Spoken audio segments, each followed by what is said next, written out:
Good evening, and welcome to the St. Petersburg by Night podcast network. Tonight, we present to you our Werewolf the Apocalypse chronicle, Rage Across Tampa. Welcome to another St. Pete by Night revamped production. The following is rated for mature audiences and may contain graphic themes that will be distressing to some viewers. As always, we recommend you ensure the safety and well-being of yourself and those around you at all times. Viewer discretion is advised.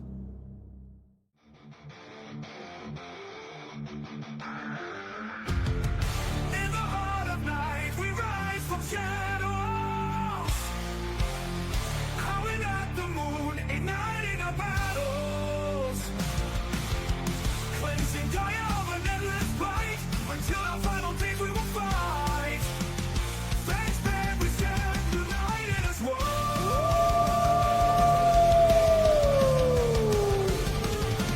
Evil spirits lurking with horror and dread. Little light leads us where the grave dare tread. Glory and honor, wisdom in our hand. Together we rise, take our final stand.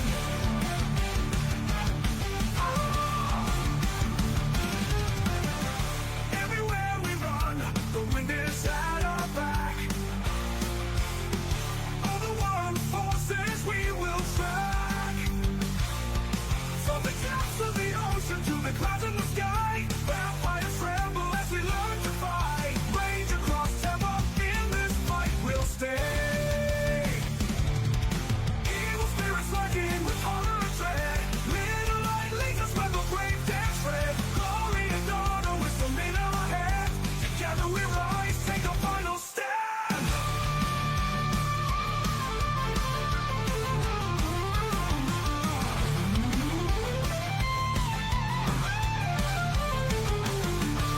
Rage across Tampa, in this fight we'll stay. Everywhere with the pack, let the night be our guide. In battles of honor, we shall never hide. Fuck the never hide.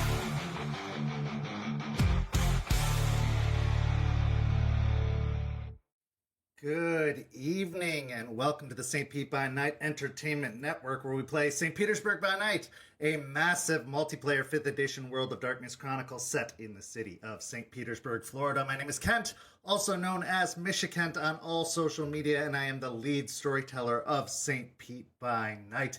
And it's Tuesday night, and you know what that means. It's time for Rage Across Tampa, our Werewolf the Apocalypse 5th edition chronicle that's set in the city of Tampa, right across the bay from St. Petersburg, where a pack of Guru have established a Sept of the new Guru nation that is looking to retake the Tampa Bay area from those dastardly kindred, and they've done a pretty good job so far, but they are combating some threats that have literally started growing up from the ground, and those threats have been taking on and evolving into some very, very dangerous and scary new formations, some that they haven't even witnessed with their own eyes yet, but that our players have learned more and more about as the chronicle progresses. And I know personally that they are not looking forward to facing themselves, but I'm looking forward to sending their way soon enough. That being said, this is episode 60, y'all, and that is a crazy, crazy achievement. So if you've been with us for all 60 episodes, wow, that's a lot of time to invest into something. So I'm proud of you for doing so, but also thank you for being along for this. If you're just getting involved, you've got a lot of catching up to do. We're on the road to 100 episodes, so you better be saddled in and buckled up for this long ride we still have to go. That being said, I couldn't tell this long and winding story without some amazing players to help me do so. So let's introduce those crazy, wild, invested players now, shall we? Players, why don't you go ahead and introduce yourselves, if you please. Hi, everybody. I'm Champ, Champagne, blue avian with hot, sexy worm breath, whatever you want to call me, and I'll be playing Aspen Weiss, Philodox of the Silver Fangs. Hi, everybody. I am Noree, and I'll be playing Malicious Jester, the Galliard of the Black Furies. Hi, everybody. I'm Walks, and I will be playing Lucas Shaw, Ragabash of the Shadow Lords. Hey everybody, my name's Preston. I play Jason, Dreams-In-Decay, Thorne, Theurge of the Bone Gnars. Champ, that introduction was some bullshit.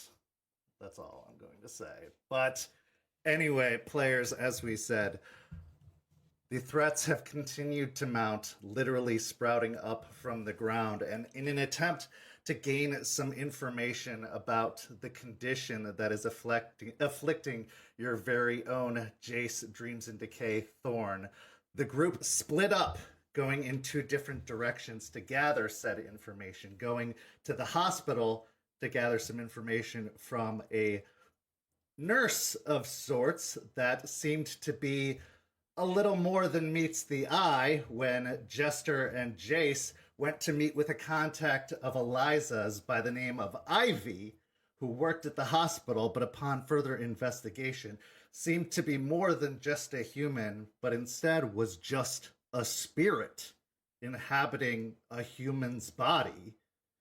And then Lucas and Aspen went to visit Spud, bringing a bag of fertilizer, dropping it off to be inspected from a scientist's point of view. And I use scientist very, very loosely, as Spud takes science in a whole new direction.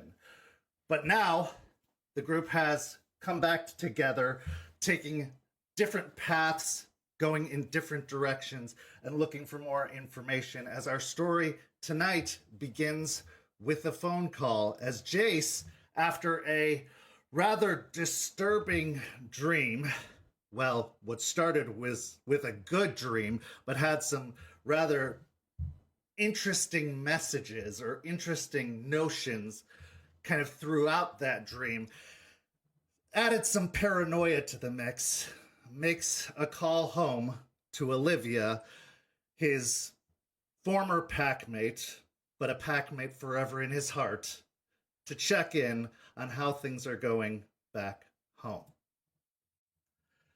So, Jace, you haven't exactly been allowed to leave the cairn as easily or as freely as you once were allowed to ever since this affliction was discovered. After being exposed to the spores, you've been considered compromised. So you've been kind of kept under watch and basically quarantined at the cairn, where you've been on a regimen of sorts of different medicines administered by Eliza, who has been trying to mute the effects, or basically testing different things on you to see how they would affect this affliction that you're under. And for the most part, it's been okay. It's nothing that's been, too detrimental to your day to day, but she's been basically trying different things, including teas, including, herbs and smokables and different varieties of things. And some days she doesn't even try anything at all. Being in the cairn is in its own right a way to help soothe you and to take away the effects. But she is trying to break any hold that it may have on you. But the days that she doesn't test anything are the days that the soothing, non-disturbing dreams return. And when that happens, that's when you know it's not good. Or at least that's when you're told it's not good. When you have those dreamless nights, that's when you know the hold has been broken. So when you ask to make this phone call home, you're told you're going to have to leave the cairn in order to do so. So Charles offers to give you a ride off-site, to escort you off-site to a good enough distance away to get you a cell signal away from the cairn. He'll offer you your privacy, but he's not going to be far enough away just in case something tries to get a hold of you and drag you away. He wants to be close enough nearby that he can snatch you and drag you back if he needs to, but he'll afford you enough privacy to make your phone calls. So as he drives you off, he actually takes you back to your bar in downtown Tampa, parks outside the bar, gets you there early enough in the morning that the bar won't be open and that there won't be anybody nearby, parks outside, lets you go inside the bar, and he waits outside in the car as you head in, pull out your phone, find the number for Olivia, and dial. The phone rings a few times, and then it picks up. Hello? Morning, sleepyhead. Hey. What's up, Jace? Aren't you supposed to be up already? Like, don't screenwriters get up in the break of dawn before the sunrise to get all that writing in early? Fuck no. What are you talking about? What are you doing up this early? Bartenders don't get up this early. I don't sleep. Well, that's new. Among other things. No, I haven't really done a check-in and just wanted to see how everything was going up there. Oh, I mean, same old for the most part. Now, Good. Olivia, also known as Pursuer Quill, when you think of her, you remember her short-cropped, dark black hair, her very deep eyes, like pools that stare deep into your soul, her slender face. You can think of the deep black leather jacket that she's often sporting, the galliard of your pack, of the Ghost Council. She is a screenwriter, not necessarily a successful one, as she was pretty much trapped in Ohio, as most of you were, but it was never felt like a trap. It was a choice. And most of the work she did was under a pen name and was usually sent off to be credited to somebody else. She'd send off scripts to LA or Chicago or New York. And she didn't do the writing to take credit for it. It was a love of the game type deal. She enjoyed what she did. The fight for Gaia was more important. But she wasn't going to give up on her passion. Hearing her voice again, even after the dream, brought some comfort, but you couldn't shake the message you heard in the dream. That yearning to come home. And even though she said, same old, is it?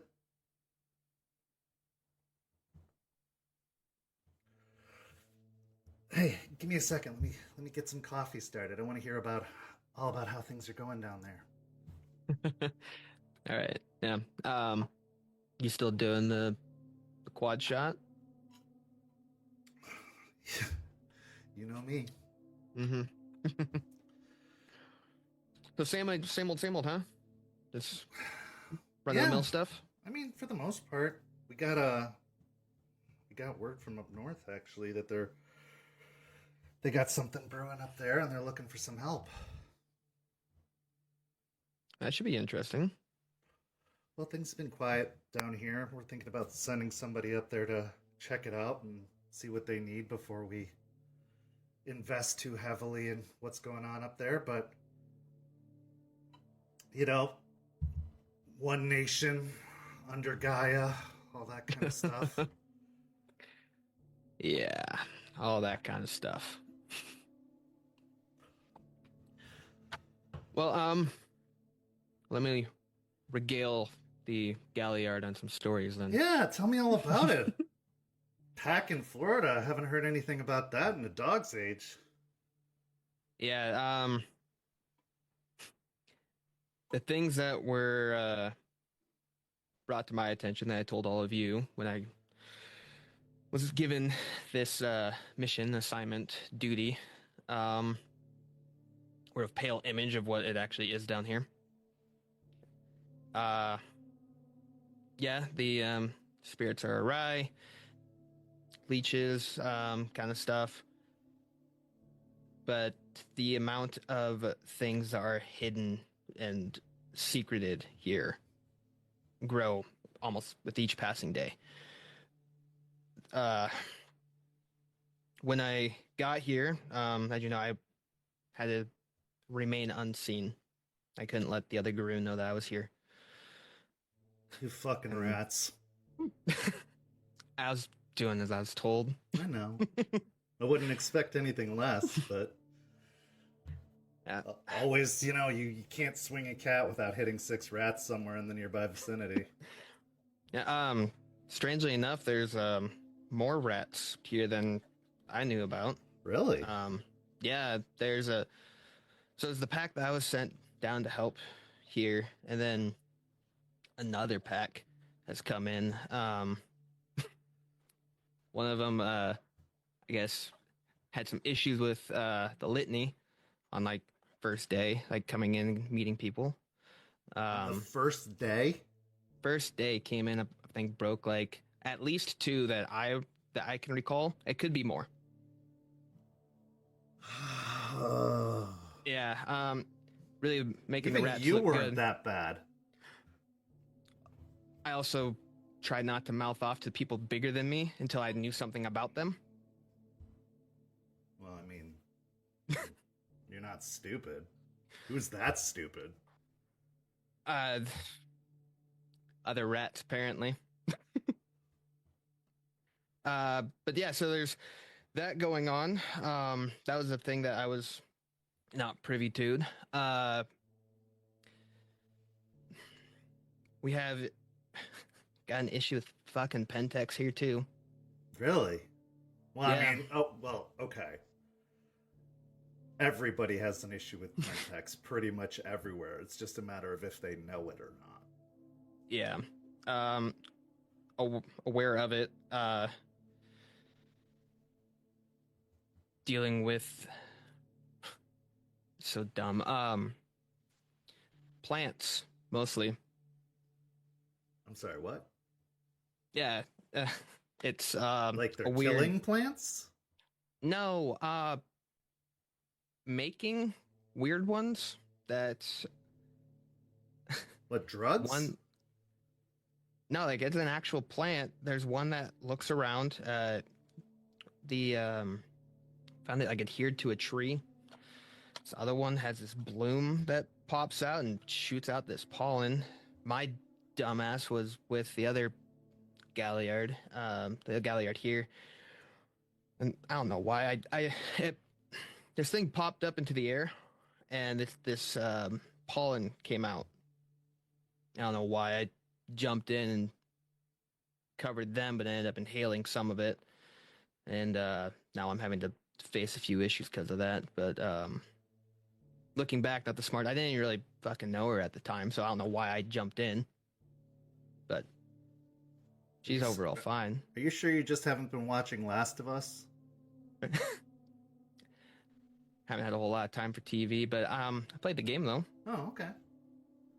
So there's plants that are shooting pollen and climbing trees and watching you.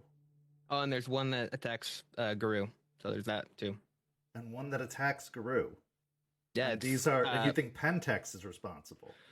There's been the roads that we've been following, the different leads, pull between a few different companies, but lead back to Pentex. Why would they work with plants? That's like the opposite of what they do. It was drastically different than what we dealt with up there. I mean, they've taken the cover of green initiatives before, but it's usually been to hide whatever dastardly deeds they've been doing beneath the surface to cover up the bullshit they're doing beneath. But this they're actually working with plants and giving them some sort of sentience. Yeah, and it's not just affecting this side. Umbra, it's hit pretty hard. Was latching on to the one that looked around. It latched onto the tree and left a big hole.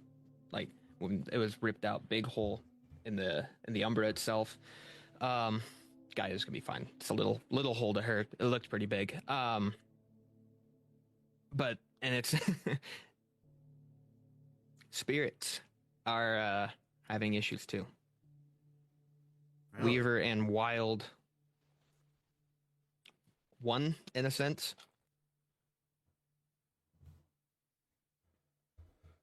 So there's like, from what it sounds like you're saying, there's some sort of crossbreeding, inbreeding, Frankenstein work happening.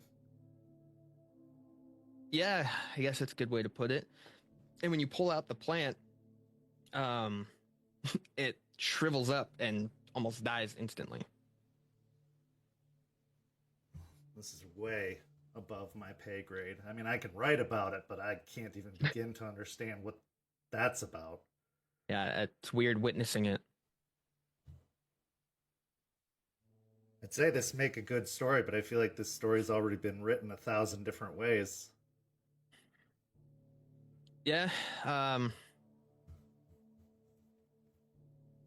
Liv, I'll be honest, I feel like I'm in over my head here.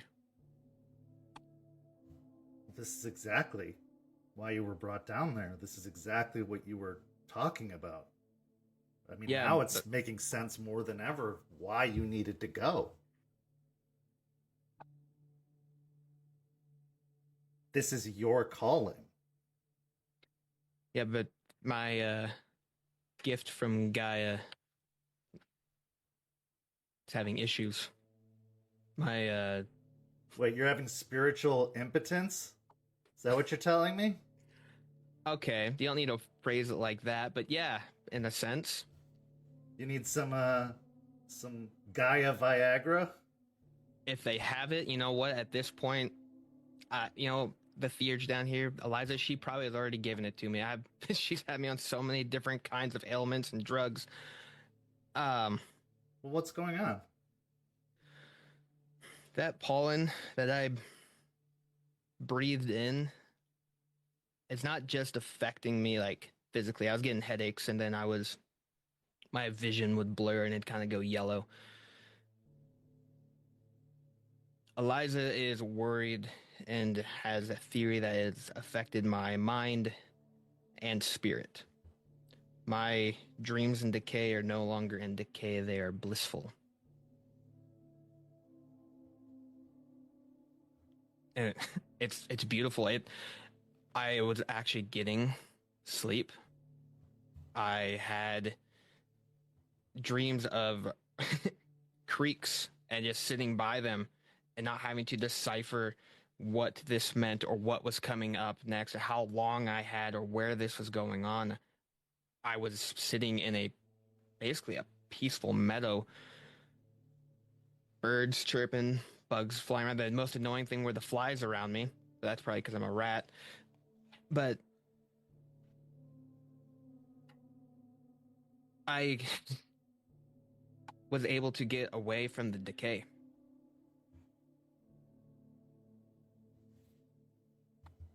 I'm going to tell you that I'm happy for you, but that's not...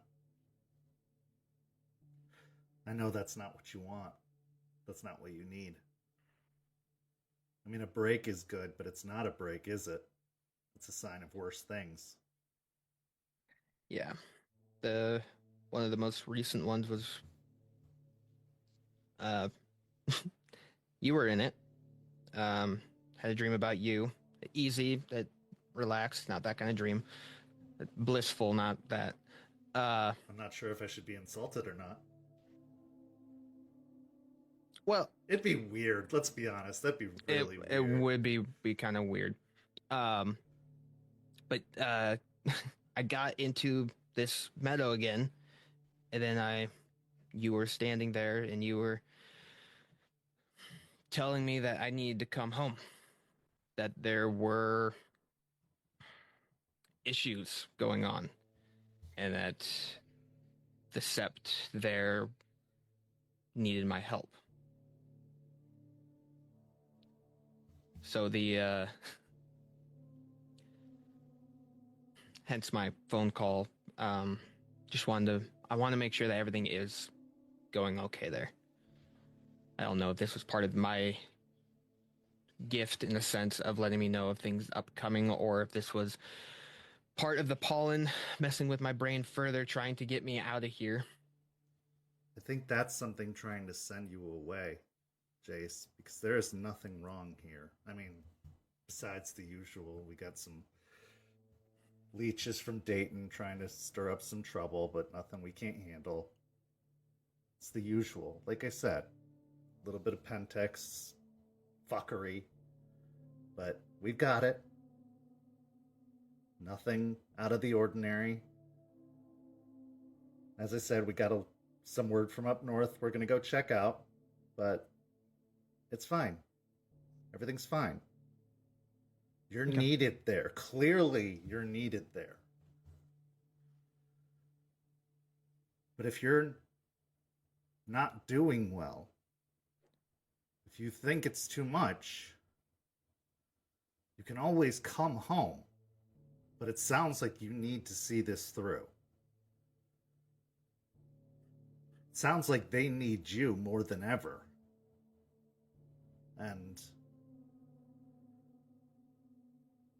I'll ask Kat about some of this. I'll see what she has to say. I'll tell her what you've told me and see if she has any insight into some of this stuff. But if you're sick, I'm not even sure we could help you. This is unlike anything I've ever heard of, and you know I've heard of a lot. Yeah. I don't like the feeling of being the burden. I came down here to help, and now they're the ones needing to help me to get this taken care of. First off, you are never a burden. And if anybody ever makes you feel that way, you tell them I am going to come give them the ass kicking of their life. You are anything but a burden. You went there to help. And if you got hurt in the process, it's because you were helping. And I think if they're a guru worth their salt, they know that, and they're going to do anything they can to make it up to you, to make you better so that you can continue to help. You are not a burden. You're trying. And I think you're just the guru for the job. You gotta have some faith in yourself, Jace. We have faith in you. Rat has faith in you. That's why you were sent. No one else was picked for this job. You were.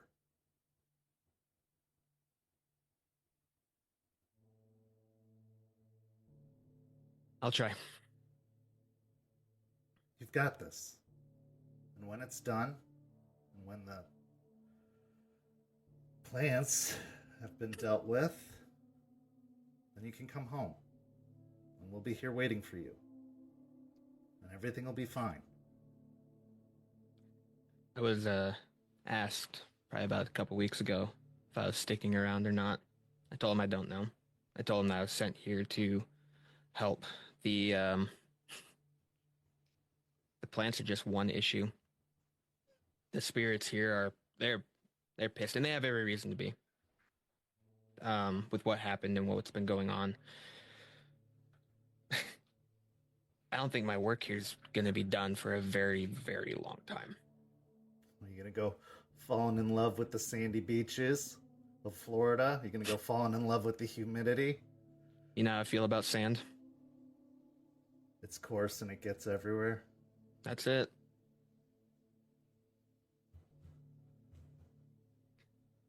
Well, you've always got a Maybe- home here. I might come up and visit at some point when things calm down a little bit. We'll see. I'll keep you posted though. One other thing that you can let Kat know is it's on a little reconnaissance with a one of the ragabashes down here. His name's Lucas. He Shadow Lord, so fun. Those assholes.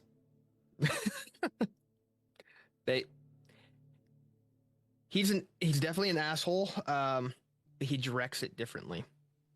He doesn't like project it onto the pack too much. He points that towards others. But the little mission that we went on, I was looking into the Umbra to see if we had anything to deal with on the other side.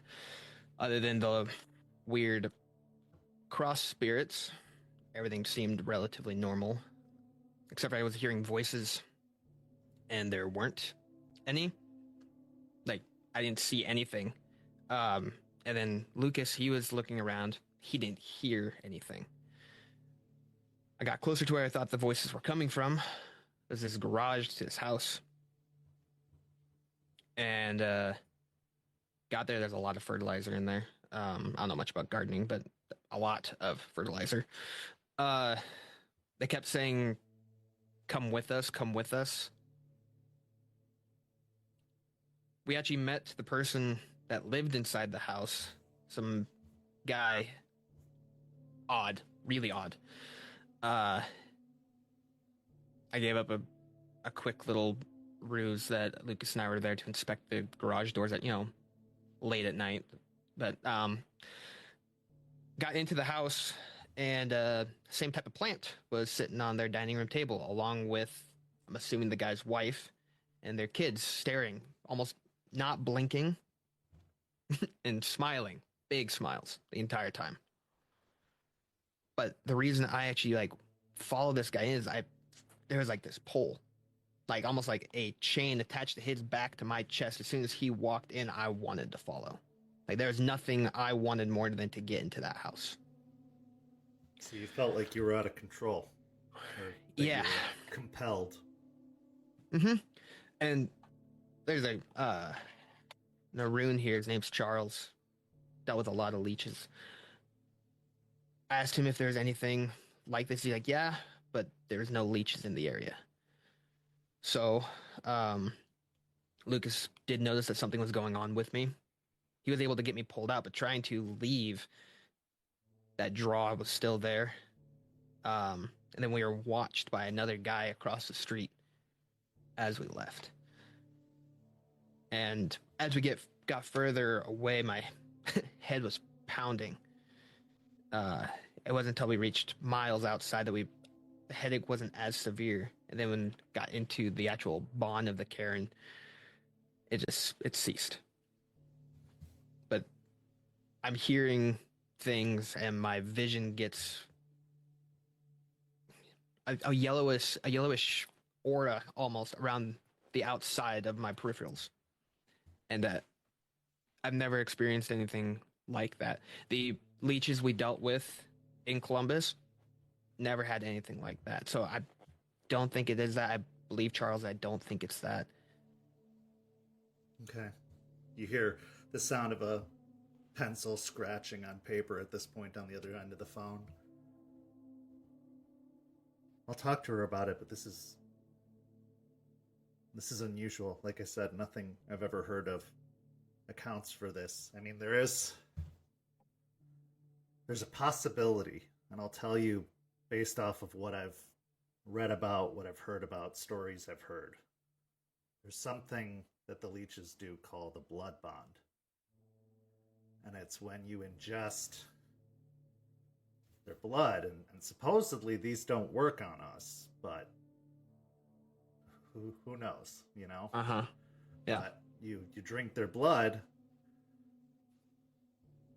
you can be compelled by them, you can be controlled by them.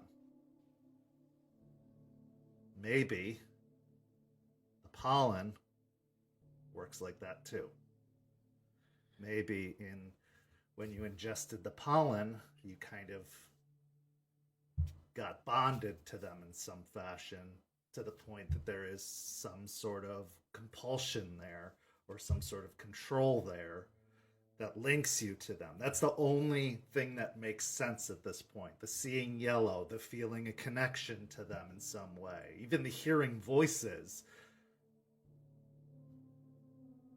If the plants are the X factor, are the connecting thing here. I mean, you said you saw one of the plants on the table. Yeah. That's the only thing that this situation has in common at this moment, based off of your description. If the plant is the key, is the connecting thing, you ingested pollen from that plant. Maybe something in what you ingested bonded to you, and therefore bonded you to it. Now, from what I know about these bonds, they wear off over time, but that's with leeches. You'll go through a withdrawal period, which could be the headache, but also the headache could be because you were going against the bond, because you were acting out, resisting it, or fighting it. Okay, that makes sense. That's happened with these servitors before, when we've taken them away from their domitors, when we've taken them away from their bosses, like their ghouls. When we've tried to pull them away from their bosses, when they go into withdrawal, they start to experience side effects. They start to hurt.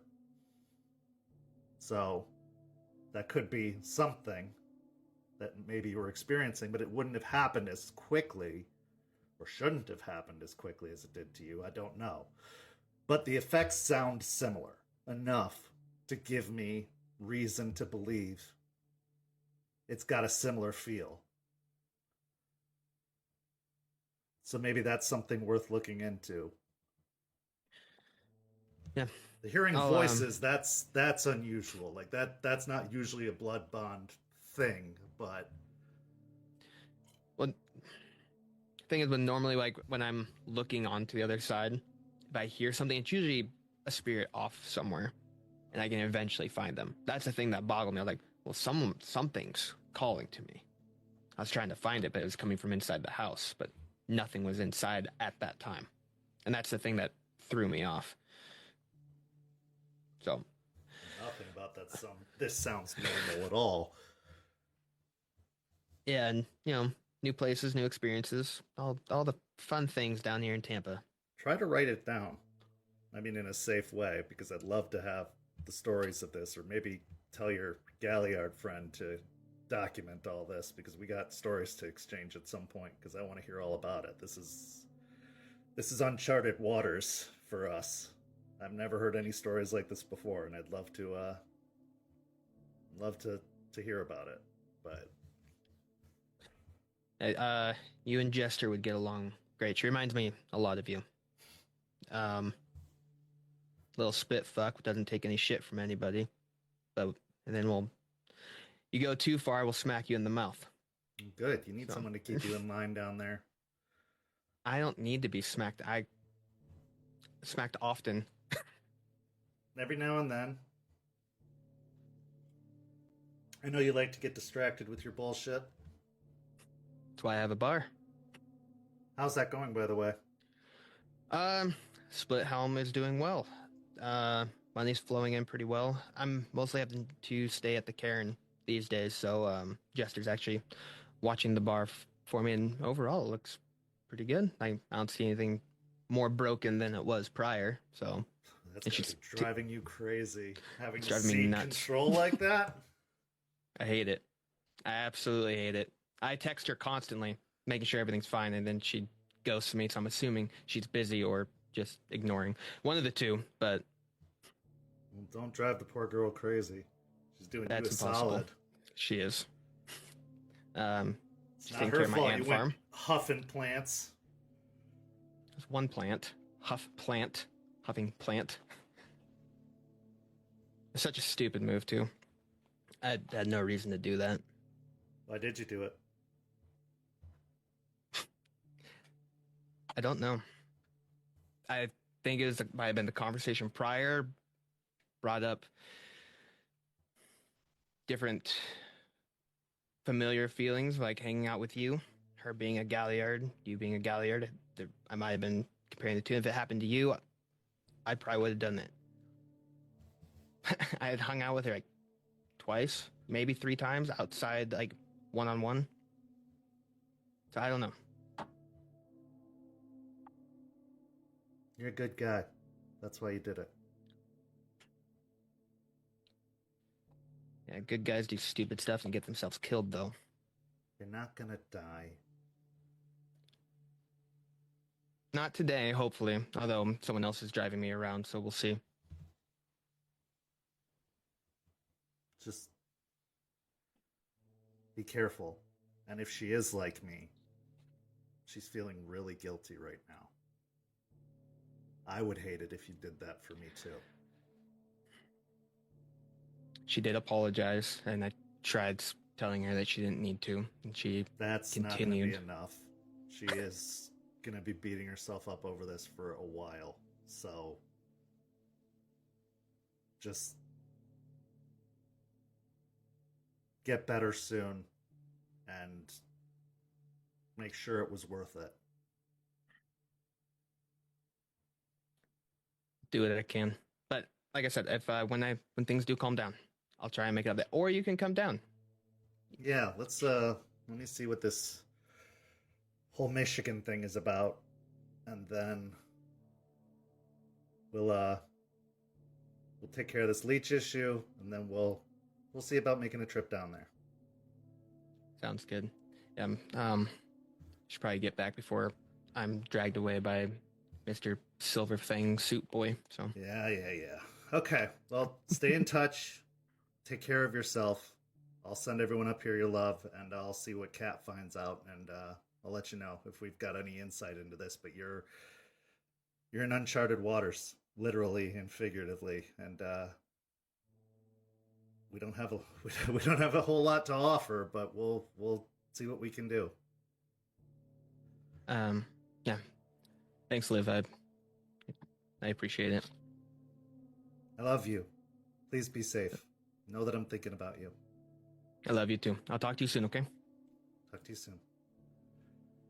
As she hangs up the phone, what's going through your mind as you head back out of the bar towards the car, taking one last look at the bar that should be yours, that you should be getting ready to go to work in, but instead are leaving behind in the control of someone else once more? He'll turn and lock the door, make sure it's tight, take a few deep breaths, and actually let go of the handle and walk away. As he's walking back to the car, slowly, not wanting to... He loves the carrion, but he's getting a little tired of being there every day. Thoughts are dwelling on Columbus and the problems that they are dealing with, but Olivia said that it's a little thing, nothing too big right now, which is comforting. There's not a lot that they can't handle up there. It's a very solid carrion. Small part of him did wish that there was an issue so he'd have an excuse to go home. But he's also happy there's nothing. Her saying that he belongs here, that this is a job for him, is a comfort, but that thought that he's not ready for the fight ahead does still sit in the back of his mind.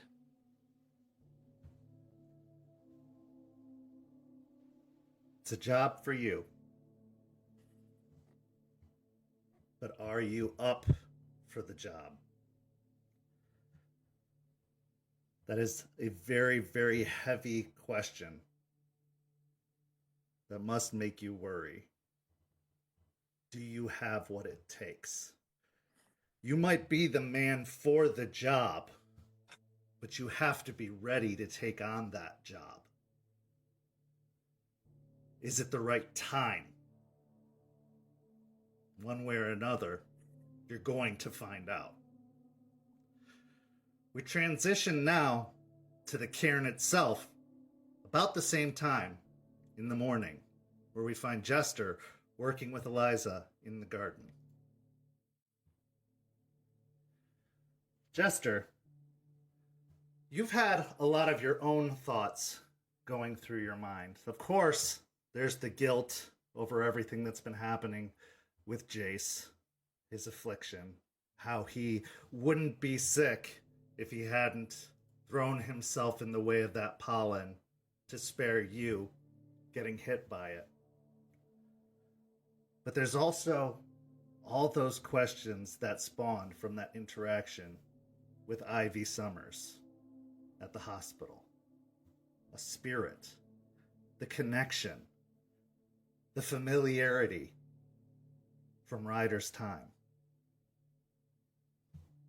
All these memories that kind of flooded back.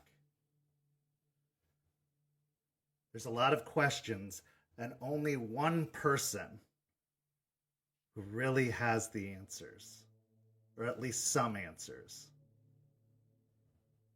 So as you're working the garden in the cairn, Eliza working a few feet down in the plot from you, her hands deep within the dirt. Dirt smudges on the front of her sundress. She doesn't even look over in your direction before she breaks the silence. What's on your mind, Jester?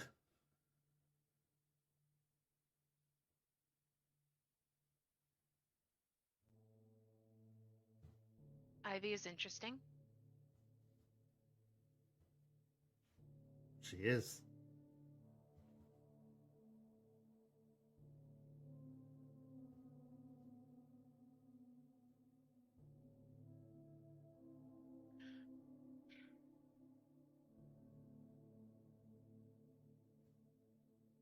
She smells like pure spirit.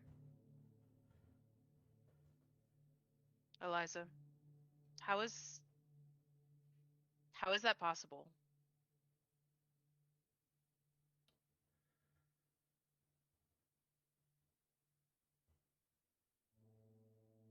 Gaia works in mysterious ways.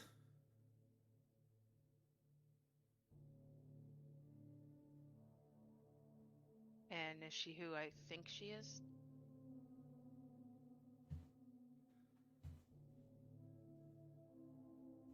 I can't say for certain, as nothing is truly certain, but I've had my suspicions for a while now that yes, she is Holly.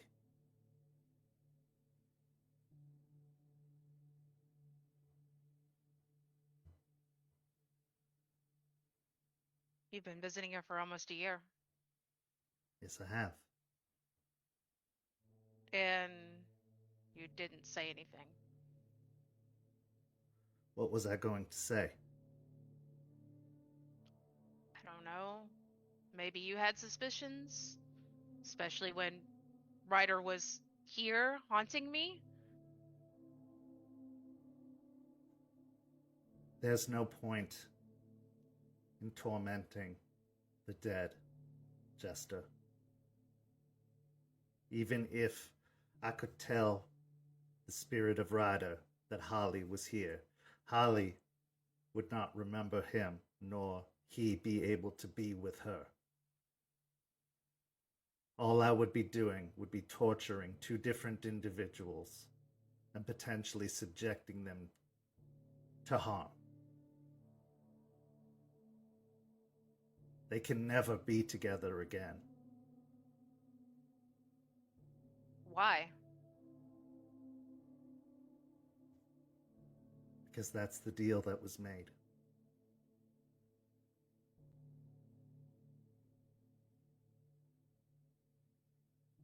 I'll stop and look at her. Okay, you know more to this story than you are letting on. Tell me.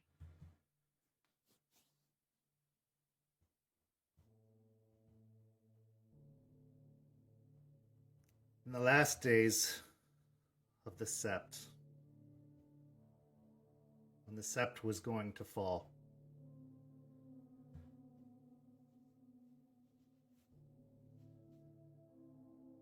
Upon Holly's death,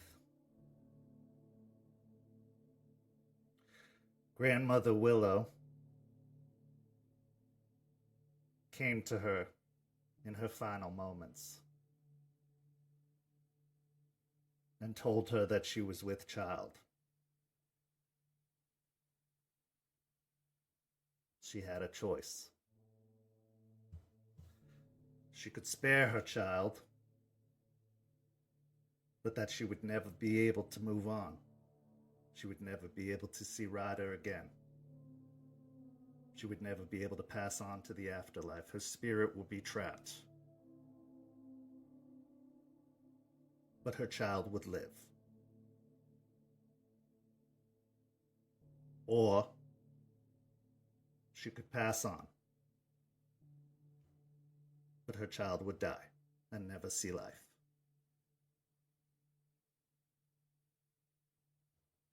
She chose the child. So, much like when we pass on, our spirits will be contained here. Her spirit was transferred to another vessel.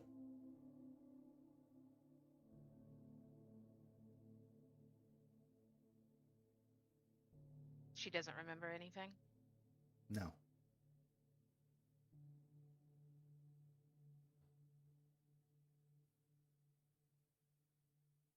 All she remembers is what the memories of that particular vessel remember.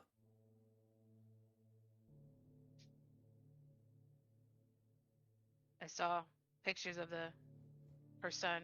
He is pretty cute. Yes, Joey.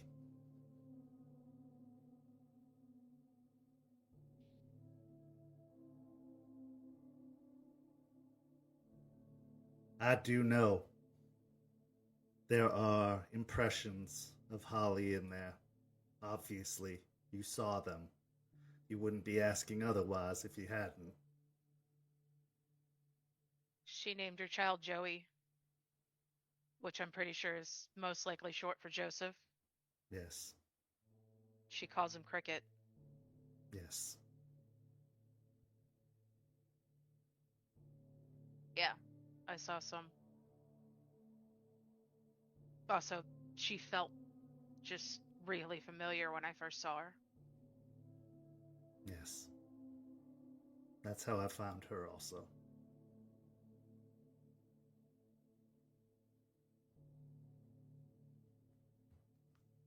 Must be hard for you. Seeing her. You would think so, but no. It's actually a comfort. When she was lost, that was the greatest tragedy for me of all. Because when Guru died, it's easy to view that as a terrible thing. But truthfully, it's an honor, a celebration that they've served. That they've fought the fight for Gaia. And now they get to go be with Gaia. They become one with Gaia.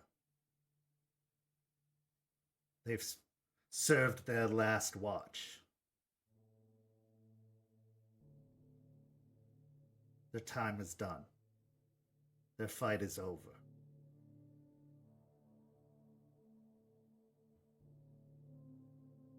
And they're never truly gone. You know this better than anyone.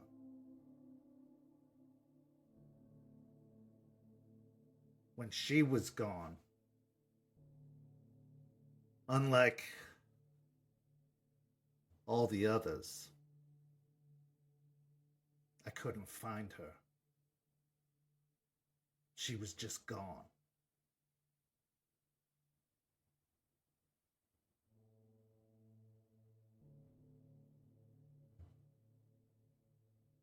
That's what hurt the most.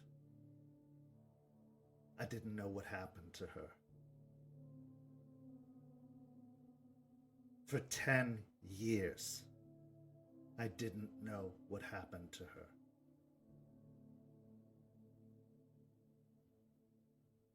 Her and Orion were taken from me,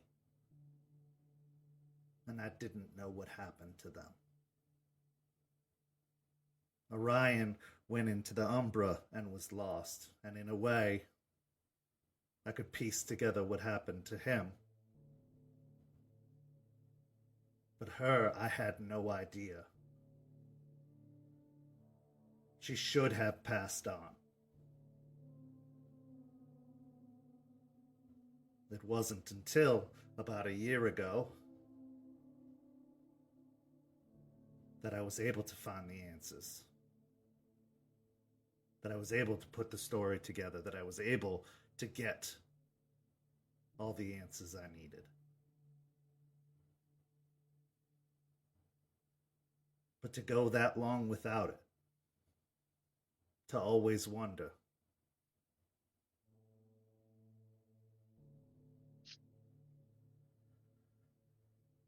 She was like a daughter I never had.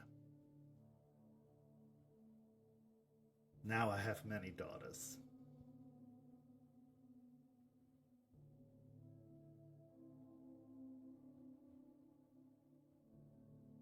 At least two.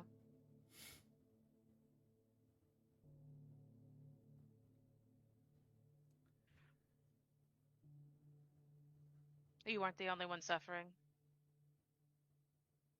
I know. I wish Ryder could have known that he didn't need to suffer alone.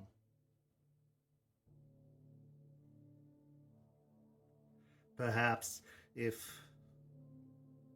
we had shared in our suffering together, we could have spared ourselves a great deal of heartache. And perhaps there would have been something for y'all to come to, rather than having to struggle through all this yourselves. Maybe. I mean, I think stupid Garu Nation politics got in the way of that because he never really trusted that you were a stargazer. But I think both of you were still trapped in your own pain.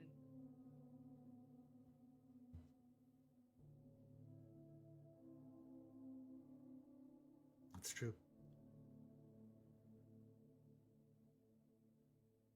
I'll reach out and rest a hand on your shoulder. Not anymore. She reaches up and touches your hand. No, not anymore. I suspect when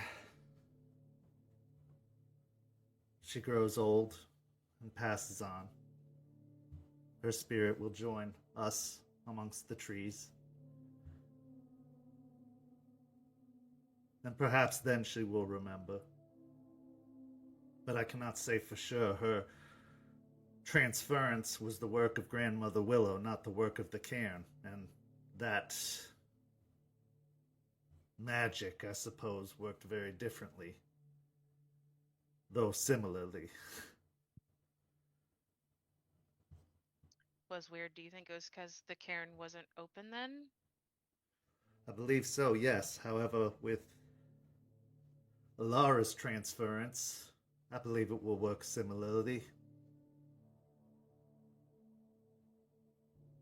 So you're saying Alara becoming a spirit was something to do with Grandmother Willow too? Oh, most certainly. Think she'll tell me her story sometime?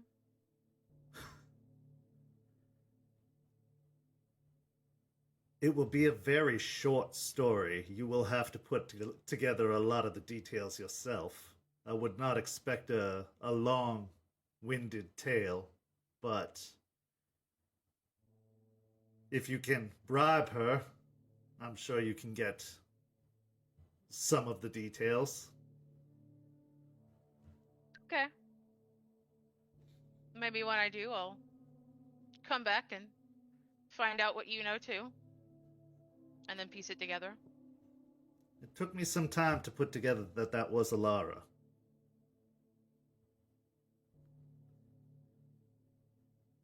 She must have struck a deal of her own. I don't even know what the details of that deal were. She wouldn't even tell me, nor would Grandmother Willow.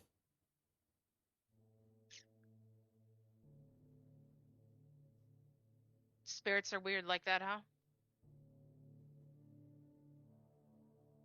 I can't blame them. It's not for us to know, not always.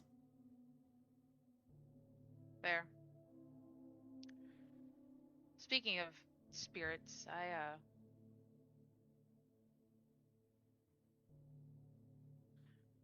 saw something wasn't like a memory.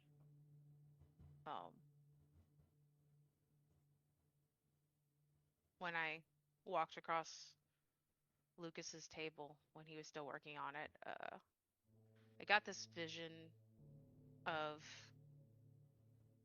Alara and Aiden sitting in this circle of people. They were familiar, but I didn't know them, but they felt familiar. And it looked like Alara was inspecting Aiden, and then they were both nodding at each other.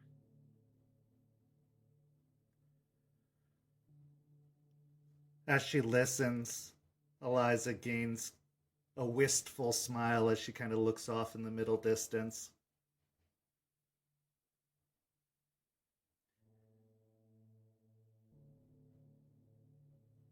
He's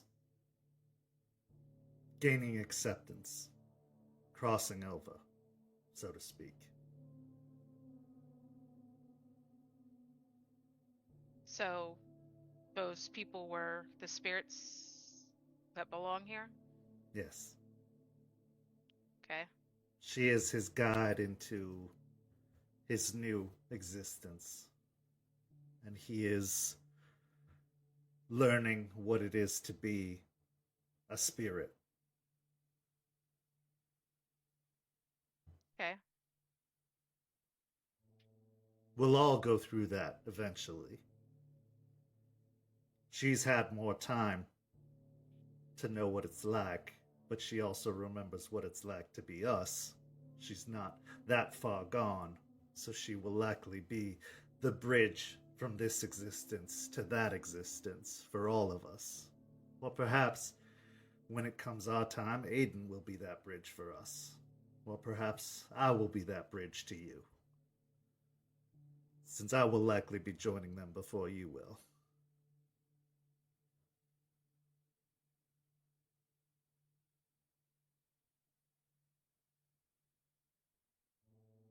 Gaia willing. Yeah.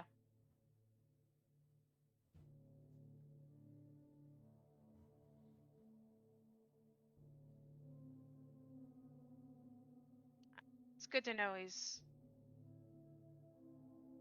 doing okay. He's fine.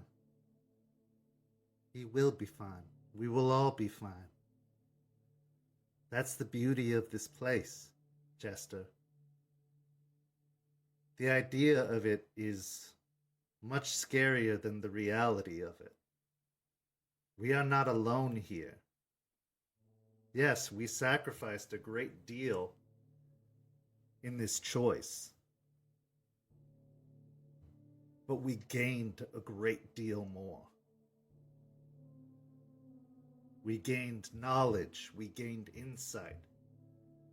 We gained the ability to continue the fight beyond what should have been the end.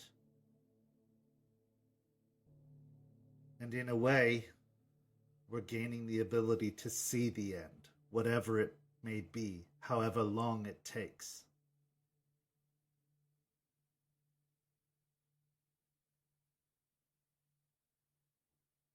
And there are others who made that choice also, who will understand the sacrifice.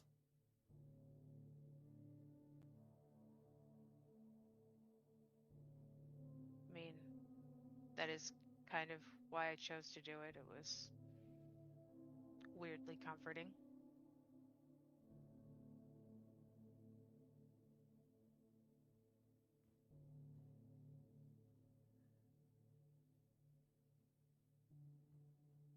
We will be together, all of us.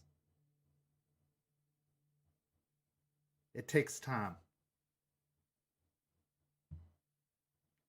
Aiden is likely going to be a while before he makes the full change, before he is able to truly inhabit as a spirit. But if you already are having visions of him amongst them, he's doing quite well.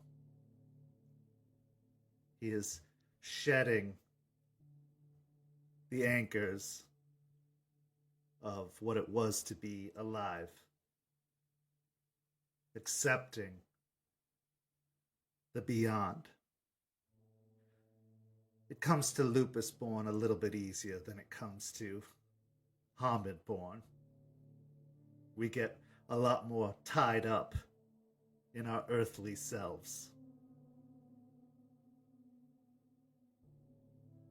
We have all these notions of what it is to be alive, what we think of as responsibility, unfinished business. Complicated emotions. Yes. That's why many of our kind go to the Shadowlands rather than become spirits.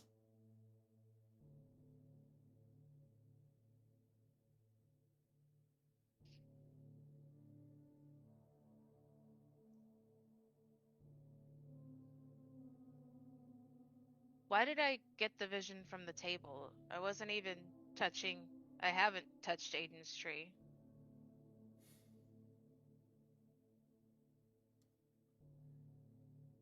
It's not about a specific tree. This place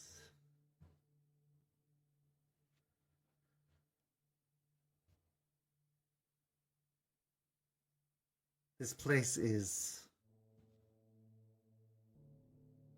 powerful.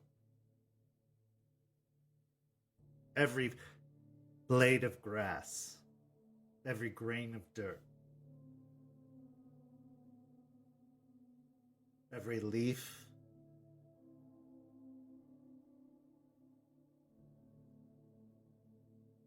even the fallen trees, like the wood that makes up that table, contains stories, contains power. What you saw, you were meant to see. You didn't need to touch a specific tree to see that story. That story came to you because you needed to see it at that time. Sometimes they come unbidden. Sometimes you have to go searching for them. You just happen to be open to receive stories because of your moon and your nature. Right, you said that the meeting. Be prepared. The more time you spend here, you're going to be flooded with stories.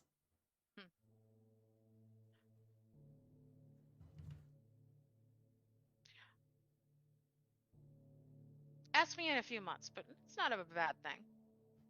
Keep a notepad. I have my little book. And then when that fills, I'll get a new one.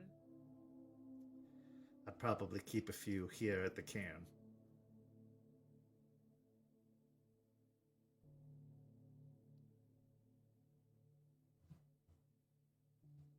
It's...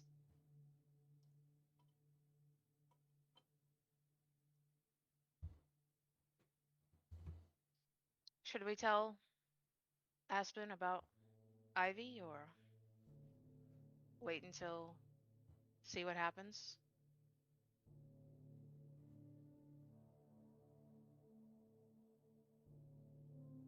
For now, I think that's best kept between us. Okay. There's no information there other than past stories, history. There's nothing to be gained from that knowledge. She is just a nurse.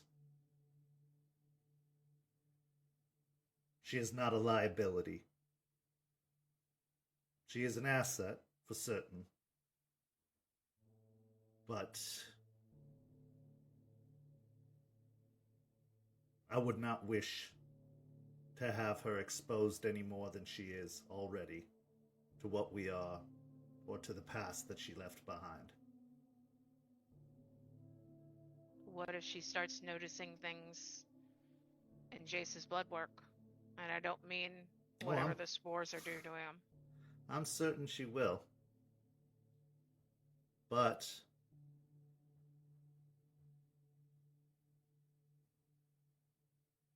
I think there are ways to keep her at an arm's distance. And again, I trust that silvery tongue of yours to do the work, to ensure that we can keep her satisfied without putting her at risk. I'll try. I know you will.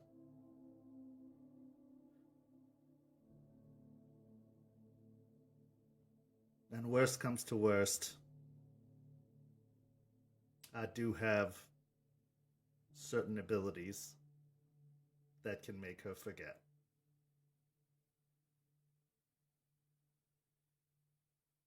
Okay. So, having someone in a clinic or a hospital that we are in contact with would be very useful. Now you understand why I've kind of kept in touch rather than just leaving her to that life. Yeah.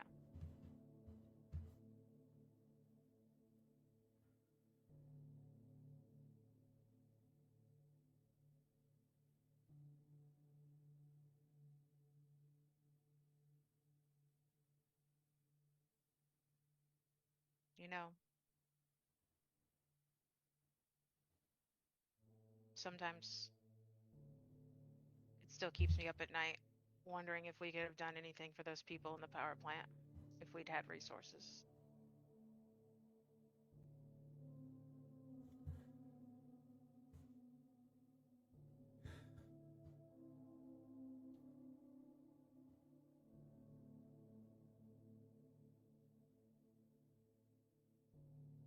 What we could have done was delayed the inevitable. We could have given them an easier transition, a smoother passing,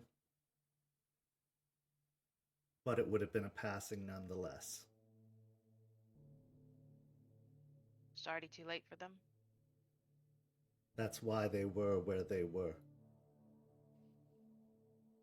They had already been forgotten about, removed, erased from society.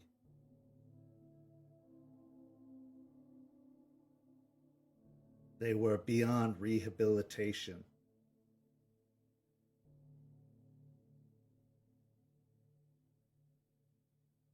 They were, and it pains me to say so, batteries.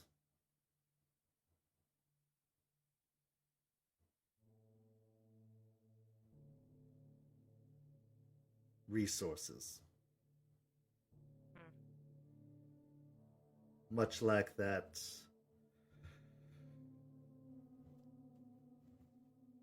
blood donation clinic.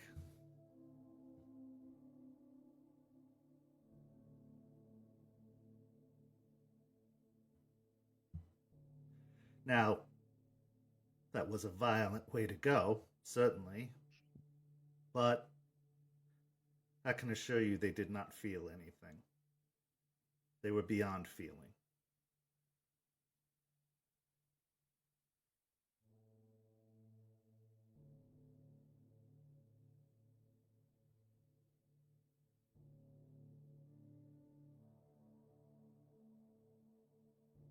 I have thought about it myself many times.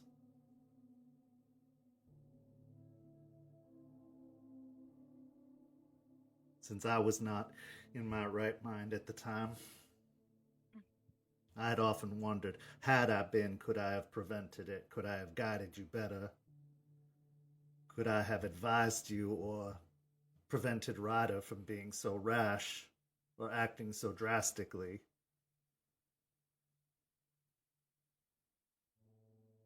But honestly, anything I would have done would have either prolonged the suffering of those people and continued to feed the leech's efforts,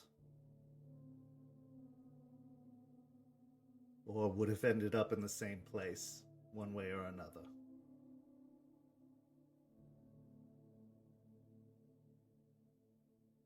Yeah. I would have liked to have thought we would have just gotten less attention from it. That would have been nice. But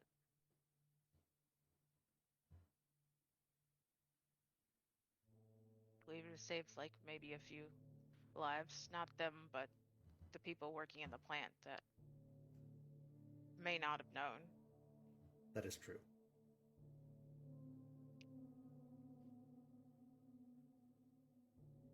However, it did bring you together as a pack. It did. It did. We all need our missteps to grow. When I was young and brash and part of the nation, I had my fair share of errors as well.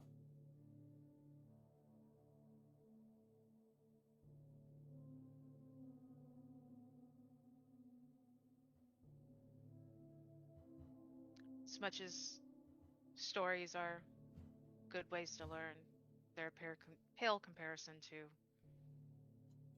experience, as much as I don't wish my experiences on anyone.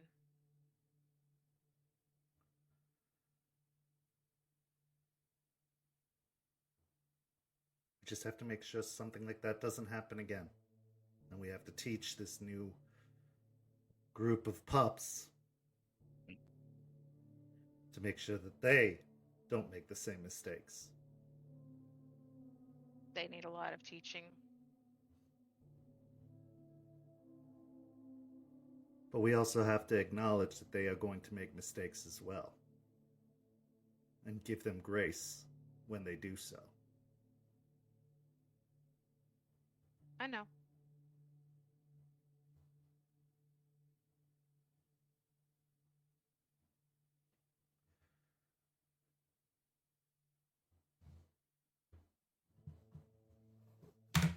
Well,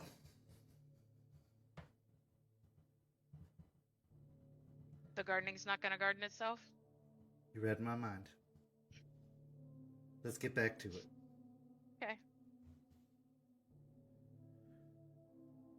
As she picks up the trowel that has been abandoned for these past several minutes, what goes back through your mind now that you've had this conversation, now that your suspicions have been confirmed?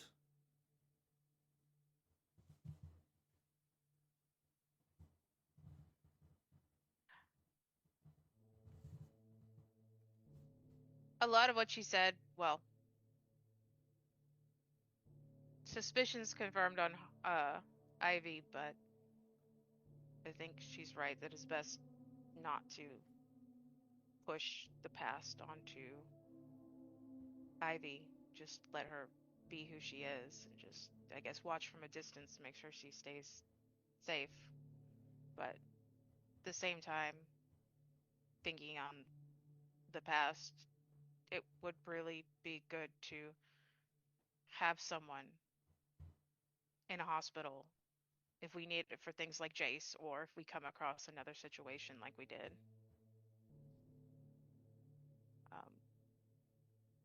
Then circling back to Jace and just thinking going to do whatever it takes to help him and make sure he gets better.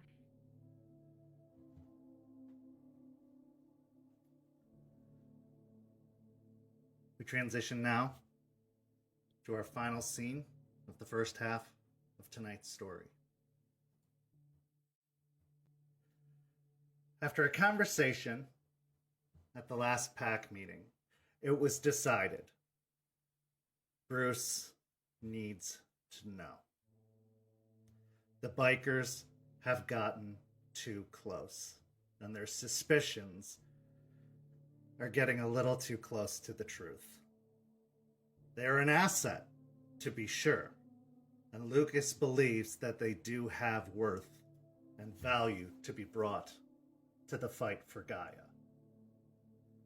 They served Ryder well.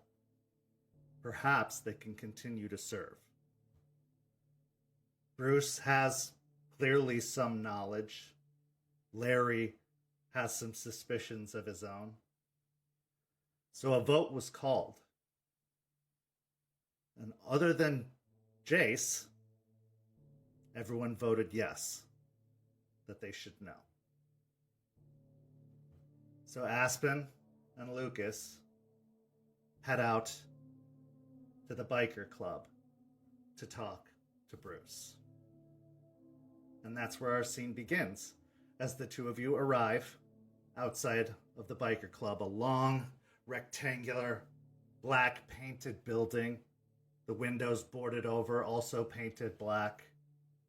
You arrive earlier in the day before the activity is going to pick up in the evening. There are a few bikes parked in the gravel parking lot, but it's not nearly as busy as it's going to be later tonight. Many of the bikers are out at their day jobs, but you know Bruce is going to be there. You know Sticky Ricky's going to be there. You know Larry's going to be there. Most of the regulars that work throughout the day. But otherwise, it's a perfect time to meet, a perfect time to do the serious business that you want to do without too many others listening in. But before you head in, you have a few moments to talk amongst yourselves. The scene is yours. All right, Lucas. So, what are we thinking as far as what to tell them? I know for sure that my biggest caveat is to not let them know where we reside. I think that's smart. If not for our, then their own good, because if somebody gets a hold of them, they'll find us. That puts us all in danger. Pragmatically, yeah, I agree with that totally. God, there's so much. We could start with what we are. That's the elephant in the room. That's the hard one. Just gonna rip that band-aid off or ease into Well, that? Yeah, I mean, I'm obviously not going to go full crazy mode in there. Yeah, let's. I think we start with that, and then, we get the what out of the way, and then we move into the why. I think the why is probably the most important conversation. Okay. I'm gonna leave it to you. I'll be there for support, and if there's things that you miss, I'll fill in the blanks. Have you looked around in there? Have you checked everyone out? Not everyone. I've been busy. Most of the time when I'm in there, I'm busy doing prospect stuff. But, yeah, I can start doing that more. I'm not entirely comfortable with that. I know you keep wanting me to do it. Why not? Past things. Somebody finds out I'm doing that, that's going to get you in trouble. I'm not worried about that. Okay. I, believe it or not, have a lot of faith in you in that. So if you tell me that you'll eat that one, then I'll stand next to you and eat it too. I think if you're meant to do something, you should do it. Just because you made a mistake or people saw it as a mistake. I wouldn't even say that it was a mistake in the grand scheme of things, but it's still what you're meant to do. Maybe. I mean, you really want me around the kids? I think you're the best person to be around the kids. You have that little shit energy, but still have some authority, so I think it kind of fits well. It's a delicate balance. It's hard. It's very hard. You do it perfectly. It's a gift, really. Okay. Yeah, let's do this. This is the first time I've done something like this, so yeah, it's gonna be a good time. I'm here for you. Okay. Right. So as you walk up to the door, pulling open the heavy door, heavy metal anthem, kind of almost, you can feel it pulsating as you open the door, walking into the bar. The dim lighting accentuated by the halogen signs that hang on the walls. Sticky Ricky is in his usual post by the door, sitting on his stool, his heavy set frame consuming most of the stool under his weight, and he gives a big toothy grin to Aspen as she enters. Pinecone! Welcome back! Good to see you. It's always nice to see you. What you here for? I'm here to have a conversation. Lucas and I were looking for Bruce. Oh, thought you were here to see me. But fine. I see business as usual. No. You're always just the cherry on the cake. I like cherries. Okay. Well, make sure you see me on your way out. And he kind of jerks the thumb towards the back hallway in the direction of the garage. Over behind the bar, Larry is busy stocking. He's got a big bag of ice over his shoulder as he moves over to one of the coolers and slides it open and cuts open the bag and starts dumping it. He waves a hand and in doing so almost spills ice on the floor, but then quickly corrects himself and continues to dump it into the cooler itself. You move. Larry, Oh, go ahead. Larry, we don't do workman's comp, man. Just slow down. Just slow down, okay? You're right as usual, Lucas. Just careful. As you head down the hallway, you stop at the door heading into the garage. Opening it up, you head inside and you can hear the sounds of power tools busily working away. You can see that a bike is primarily assembled, but there are a few pieces pulled apart on the ground. And you can see that Bruce is over to one side at a workbench, and he seems to be using a grinder that he's shaving off some of the metal on one of the pieces of the bike. So you can see that there are sparks kind of flying off of one of the pieces as if he's like trying to shave off some of the metal, trying to shape something to make it fit better, or trying to grind a piece to custom fit it that it'll fit better onto the bike. But as the door opens, he stops and turns, and you can see he's got some welder's goggles on to shield from the sparks. He's got a flat top and a goatee. He's got his president's vest on and got some big, thick leather gloves. He sets the grinder to the side. Rookie. Miss Weiss. Come on in. Lucas will wait for Aspen to come through, and then he'll lock the door behind them and then follow her over to Bruce. Find a place to sit and just kind of sit and look over to Lucas. As you look around the room, there's the same folding table and chairs, Aspen, that you first met Ryder at. Over to one side, you can see the same ashtray that he'd had with his cigars from before, still sitting on the table, but it doesn't look like any cigars have been smoked since. It's just in its same ceremonial position out in the middle of the table, untouched, undisturbed, not moved, as if it just remains there ceremonially. Bruce pulls off the gloves and the goggles, tossing them over onto the workbench. What can I do for you? It's your day off, Rook. Yeah. Still. I am like a dog with a bone. So when I get something in my mind, I gotta get it out. You remember that conversation we had last time you and me talked in private, right? I do. Are we having the big talk today? I took it, like I said, I would take it to the table, and the table voted, and yeah, that's why Aspen's here. We're gonna have a talk. All right. Well, if we're going to do this, I'm going to need something to drink. He wipes his hands off on his jeans.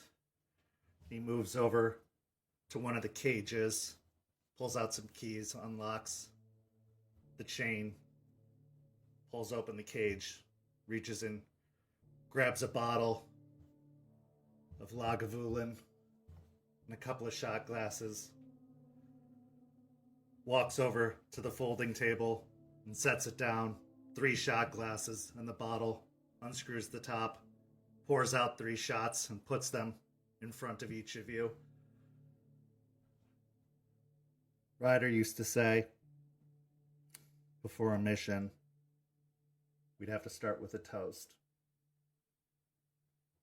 even before planning would begin. So, before we're going to have this toast, before we're going to have this talk,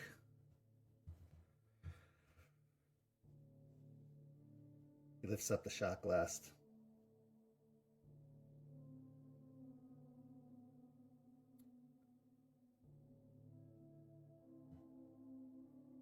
Whatever may come,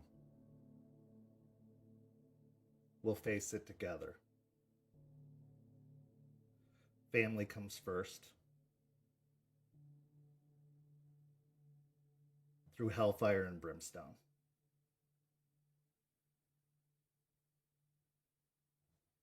And then he takes the shot. Aspen will just sip it and then put it down. Lucas will pick it up and kind of raise it to Bruce and to new beginnings. And he'll kick the whole thing back. All right. Let's not beat around the bush anymore. What do you know? Because that'll help us figure out where we're going to start. What have you seen? Truth be told, when I joined up,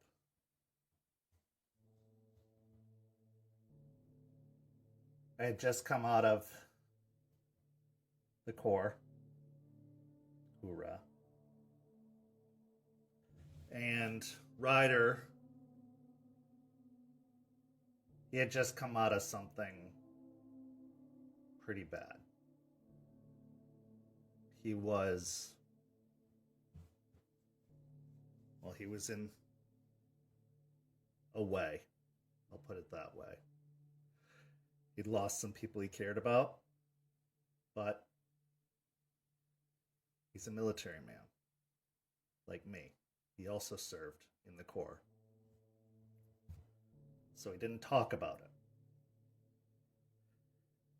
Even amongst his brothers, he wouldn't talk about it. But he had a chip on his shoulder, a bone to pick. And this wasn't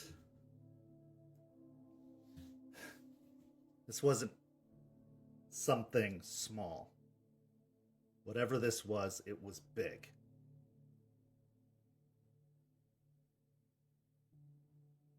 And we were willing to do whatever it took to help him. That's what the Brotherhood's all about. But he said this was bigger and more dangerous than any of us could understand. But we pressed him because we won't see any of our own suffer. That's not how this works. We're family. You don't just leave your problems at the door here. It's not that kind of place. Your problems are our problems.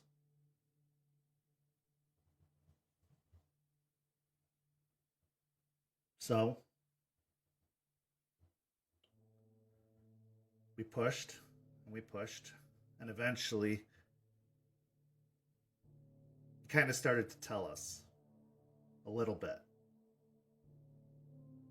He said that there were some high-ups in the city that had caused some problems. He made it sound like it was kind of like a mafia thing, but not a mafia thing. People in the government, people in business, people with connections, people in police. And he said that the best way that we could help was in these hit and run situations, distractions, or, drop-offs, making calls, running things to places, securing stuff for him. Most of the time, he would go out and do things on his own. And truthfully, the things he would do were beyond explanation. How could one guy do the things he did?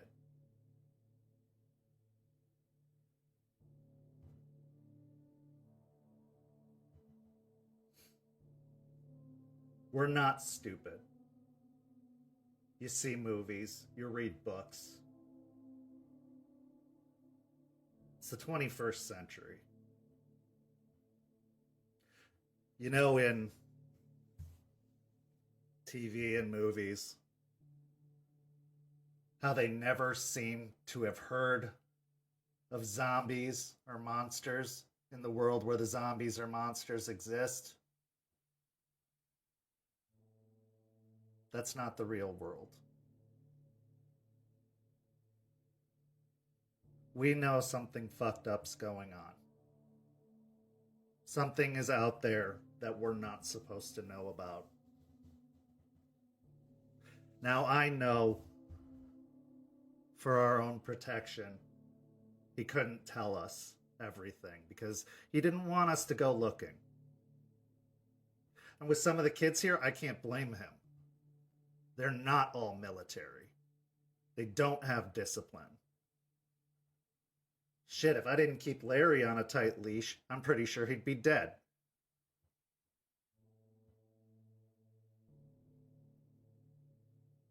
That kid is eager.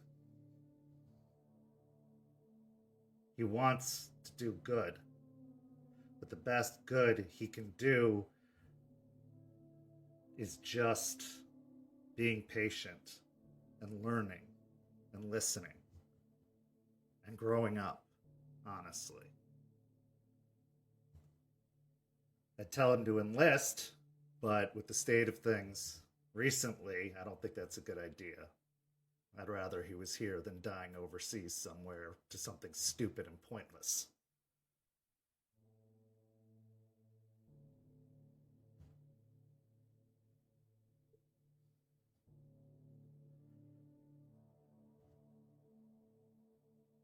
Now, I thought it was kind of an isolated thing with Ryder. He was the only one that came around. Until you all showed up.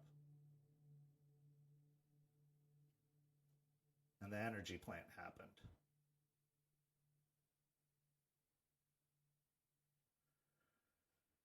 And when a lawyer and a goth kid and a boho social media protester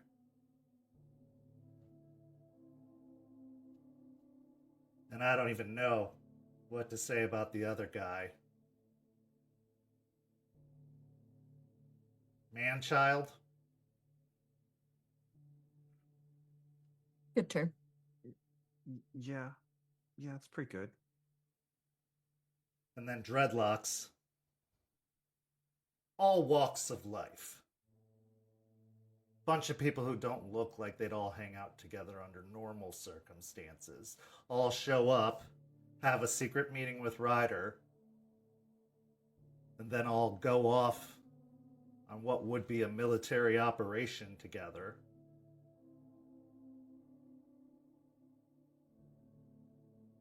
Go do the Ryder thing together, not the distraction thing, not the biker thing. They're in the job. More questions. It's a lot bigger than we thought.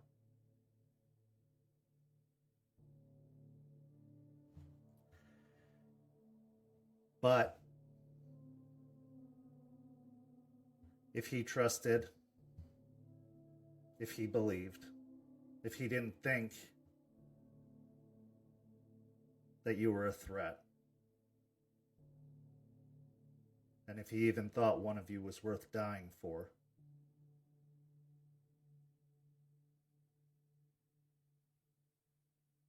to break some people we didn't even know out of prison, there must be a reason. It must be for a good reason.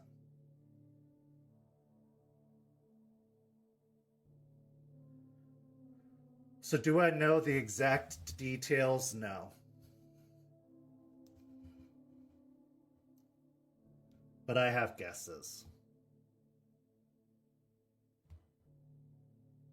I know that some things only come out at night, and that the night times are the most dangerous, and that's when most of our work had to be done.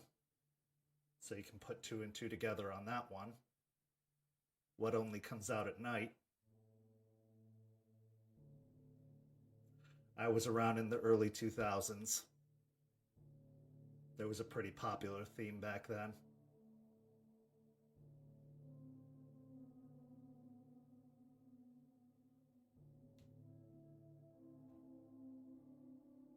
And, well, what fought those things?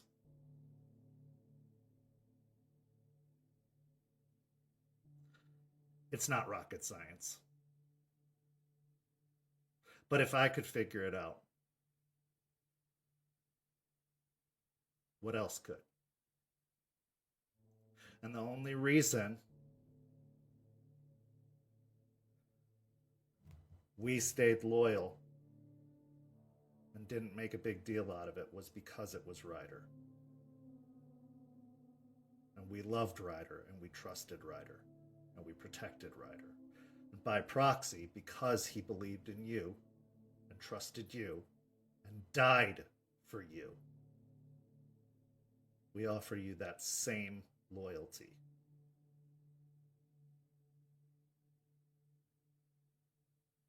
But I gotta be honest, it's pretty fucking scary to know that these things could exist. Because we're just people. And I don't like being out of control.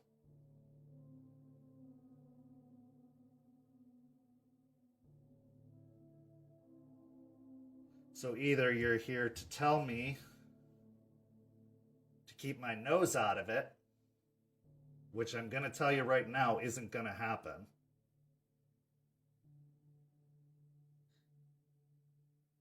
I've never been good at that.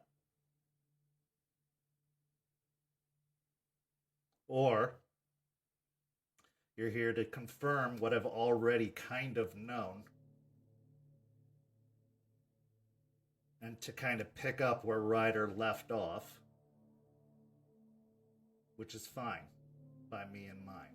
But I'm always going to put my boys first. And their safety first. And if I feel like it's going to become a problem, and I feel like that's not being considered,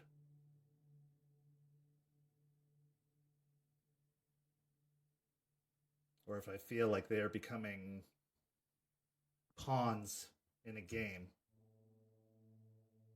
the arrangement's going to change. And I don't mean that as a threat, because I know I would be on the losing end of that arrangement right now. I fought Ryder for fun, and I never won. And he didn't try very hard.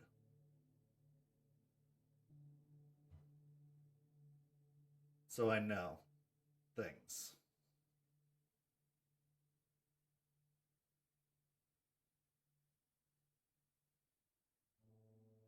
But I would die for my people, even if it was just to give them time to get away.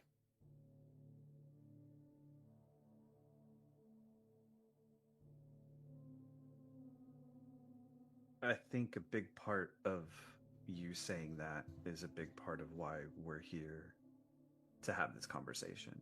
And that's something that I agree with you. I don't want the club to be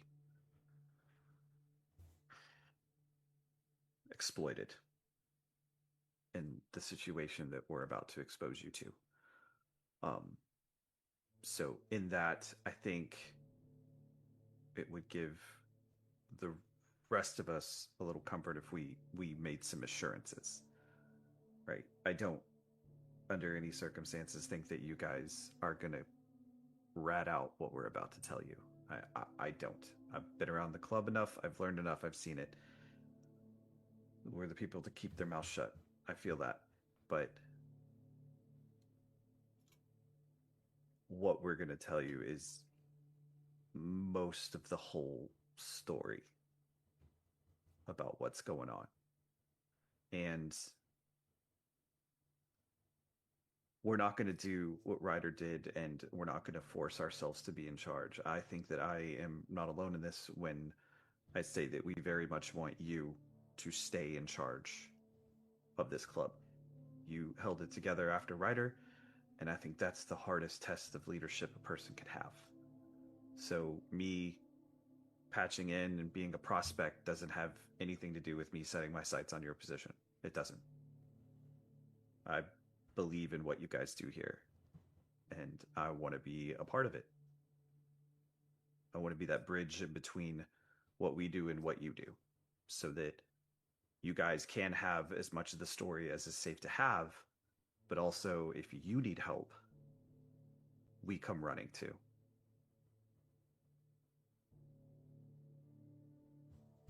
So a mutual arrangement, mutually beneficial. Yeah.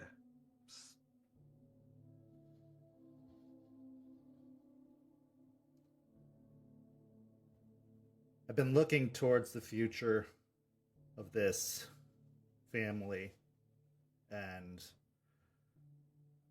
obviously we're part of a bigger organization, or we were for many, many years, and to be honest, the greater organization has been taking a turn over the past several years in a direction that I personally haven't been fond of. And for the best intentions of this family, of this group, I thought it would be best to sever ties with the greater organization. So we have been looking to rebrand. So we're in the free agency period. So a new arrangement like this could be beneficial because I know there are those in the greater organization that won't take fondly to that idea.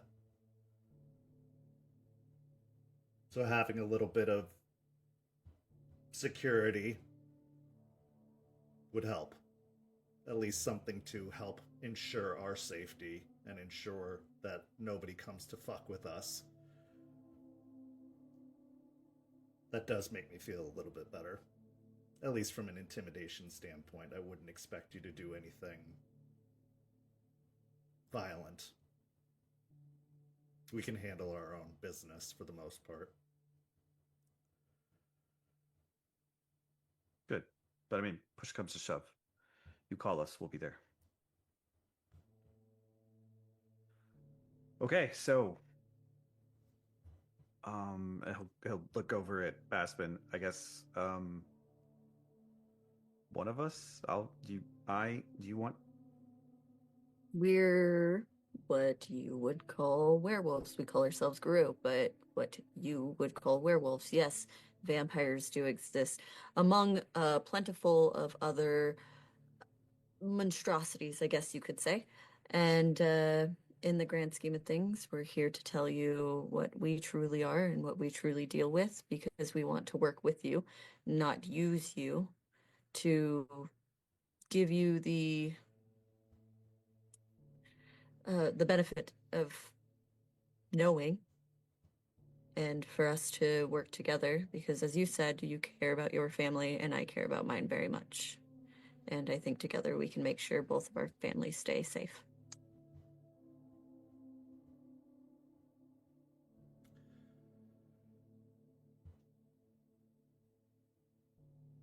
So one thing that I never really got cleared up, I don't have to worry about like full moons or anything, right? That's not a thing. I mean, it's a complicated subject, but no. Ultimate answer is no on that one. You're not going to just bust up my bar when it gets to a certain time of the month. I mean, we already have one among our ranks that gets cranky certain times of the month as it is, but we try to keep her happy. Is she ever really happy though? Like, no, but no, yeah. Happy enough. We just don't ask her to cook around 2 weeks. No. She's menopausal, so it's fine, but still. Oh, yeah. Well, the moon is important, but it's not that important. Do you want to see kind of the thing?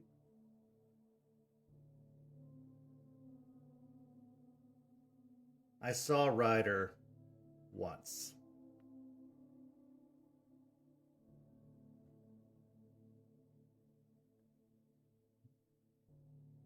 At least, I think I saw what I saw. It's one of those things I never decided to ask questions about.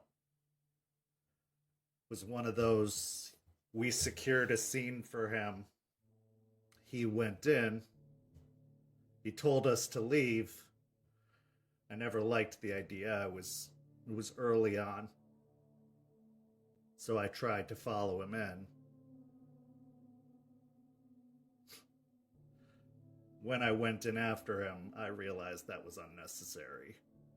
Very quickly. Yeah, it's kind of a built-in thing with us. We regular people don't so much like being around us when we're like that. Wasn't that. I didn't feel any need to run away or anything. I felt like I'd just get in the way. Lucas will look over at Aspen. You didn't feel a need to run away at all. Should I have? Was he big and bipedal, scary? I mean, Rar? like American Werewolf in London, yeah. Right. Most people I mean, feel bigger, but yeah. most people feel the need to run away. Yes. I just assumed that was because he was tearing them apart, but There's a natural instinct in humans when it comes to us for them to run or forget because of past histories. no, I just drank a whole lot after that. That's all. That was the only reason it was a little bit fuzzy, because you see that and it's something you want to forget, but no, I didn't feel any need to run. Okay. That's Gonna look over at Lucas. Maybe before we leave, you do a quick look around with your senses, yeah, for sure. Bruce, we're gonna come back to that at some point. We're gonna have a longer conversation about that because that's not usual that you're able to remember and you're able to just kind of look at it and be fine in the moments. All right. Maybe you're just a badass and that's just the way it works. But I mean, like I said, we'll put a pin in that and we'll come back to that. And so, yes, that's what we are. We're born that way. It's not like a bite or like a curse or anything. It's just one day we figure out that that's what we are, and that's how you end up with the group like you were talking about that makes really fundamentally no sense, but the fact that we are what we are brings us together. And like wolves, we form groups. Right. I think that's what I'm putting together. That must have been what Ryder lost. Yeah. I, Unfortunately, I never got to meet Ryder, but yeah, from what I understand, from what Aspen and what Jester and what Eliza and everybody has told me, that's exactly what happened to him. He had a pack, and he was the only one more or less left. Okay, so vampires and werewolves.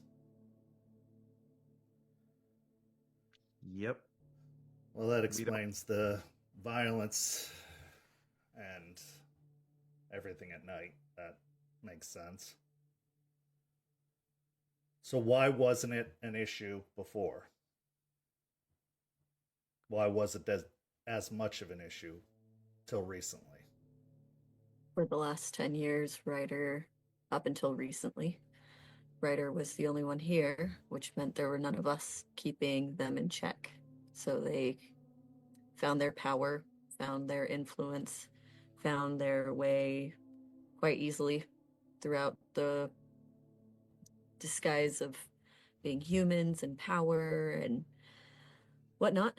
And because we've come and we've disrupted that, I guess you could say, hierarchy, not sure of how their collective works all the way, but hierarchy is the best way I could explain. They have become desperate and erratic, and there's been more out causing havoc because they don't have a direction, which makes it more dangerous for everyone.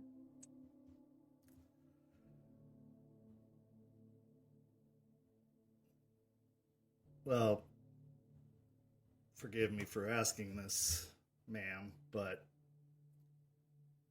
wouldn't that make you guys the problem? You disrupted their thing and now people are getting hurt. People were getting hurt before that. It just wasn't as erratic and as desperate. They would use people as food. When we went to that facility that day with Ryder, it was because it was a farm for the leeches. Well, the vampires, we call them leeches. It was a farm of people kept sedated and drained of their blood so they could feed on them. So they were just better And- about keeping it a secret. Got it. Correct. Okay. withdraw my question. Hope it wasn't too offensive. Not offensive at all.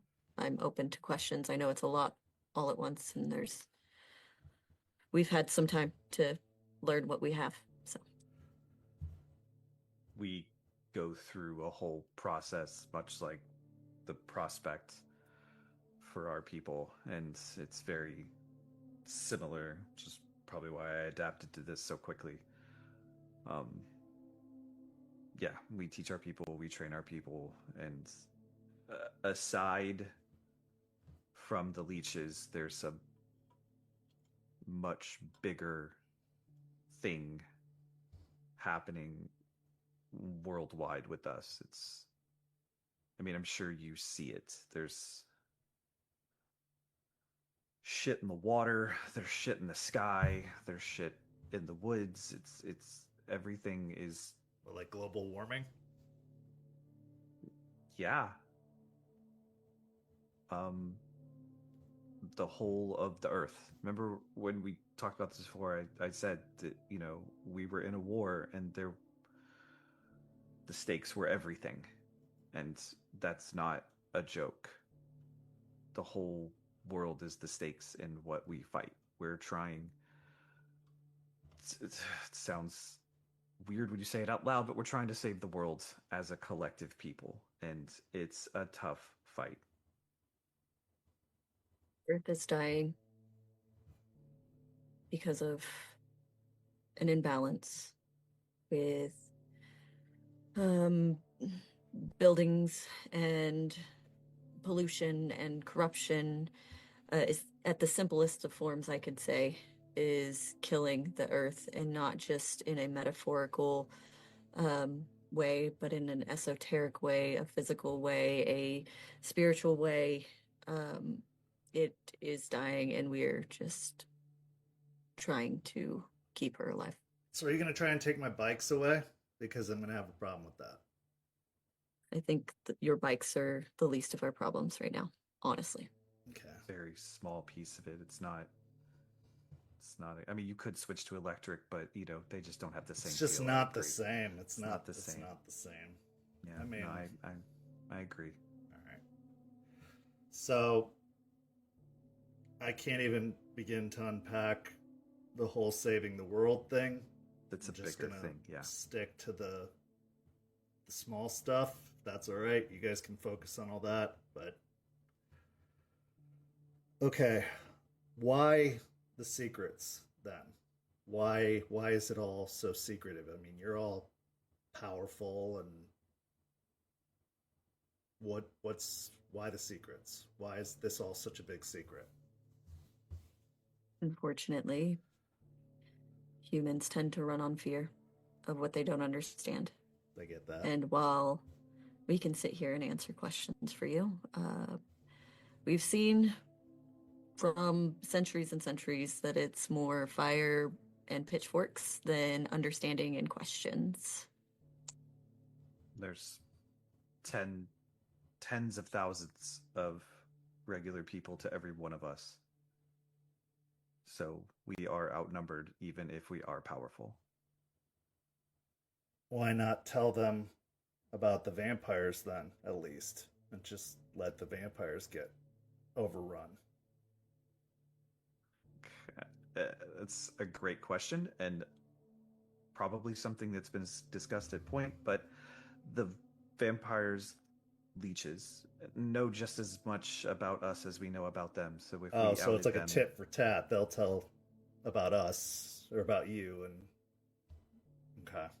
Yeah, they would out us just as fast as we would out them, and then it's game over at that point. And there are people and organizations out there that do know, and they do actively pursue us and the leeches and other things. So it's already happening. Also, we're more of a people are a part of Gaia. We protect all of Gaia. They use humans as collateral and are not afraid to mass murder thousands for their own goals. Right.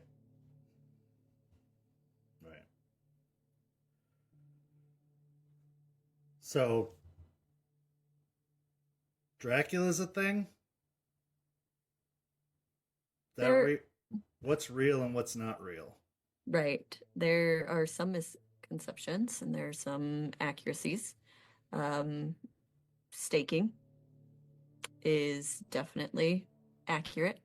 Stake to the heart isn't going to kill them, but it will, um, I guess you could say, make them unconscious. Um, the proper way to kill them would be with fire or decapitation. As far as garlic saving you and I don't know, thorny roses, what are the other ones? Crosses? Crosses. I don't think any of Yeah. those really work. Holy water? That I'm just gonna say no because that gets very complicated, as I've Yes. found out. That's another crazy conversation that we don't even have all the answers for, but What you about can also- what about silver bullets for you guys? I mean, I'm not threatening, just you know. every rumor and myth is rooted in some form of truth. So yes, Silver and us, not so great. Um, also, And are there like bad werewolves, or are they all like on the level with you guys? Okay, that also gets very complicated. There's a lot that goes into this. Yes, there are not great ones. There are really, really bad ones. For the most, I assume that you will only be working with myself and Lucas and Jester and Artie and Charles, the suited one you saw here once before. We're kind of the ones you're going to want to deal with. If anything else comes to be, or any assumptions or worries come, you can come to us and we'll look into it that way because it does get very complicated on that side. I think what we could use help with you guys is the leeches. Also, Lucas here is trying to get a foothold on this side of things because the leeches have had a stranglehold on the going-ons for a very long time. And if we can plug that power vacuum, then that keeps them from gaining a foothold in our city again. Also, she'll look over to Lucas. Do we want to go into everything?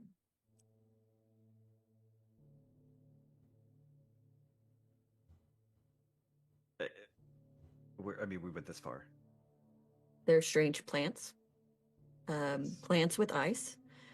Big bulbed tulip plants that if you inhale the things, you become a Stepford zombie.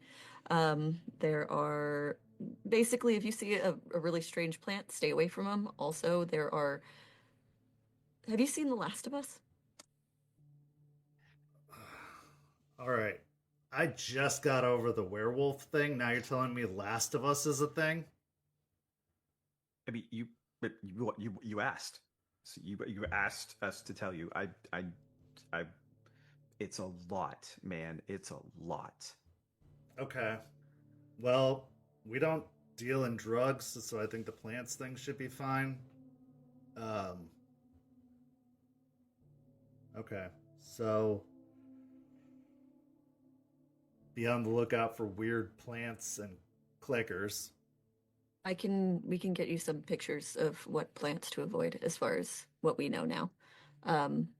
Definitely, we just want to keep you as informed as possible as No, to what I the dangers appreciate are. it.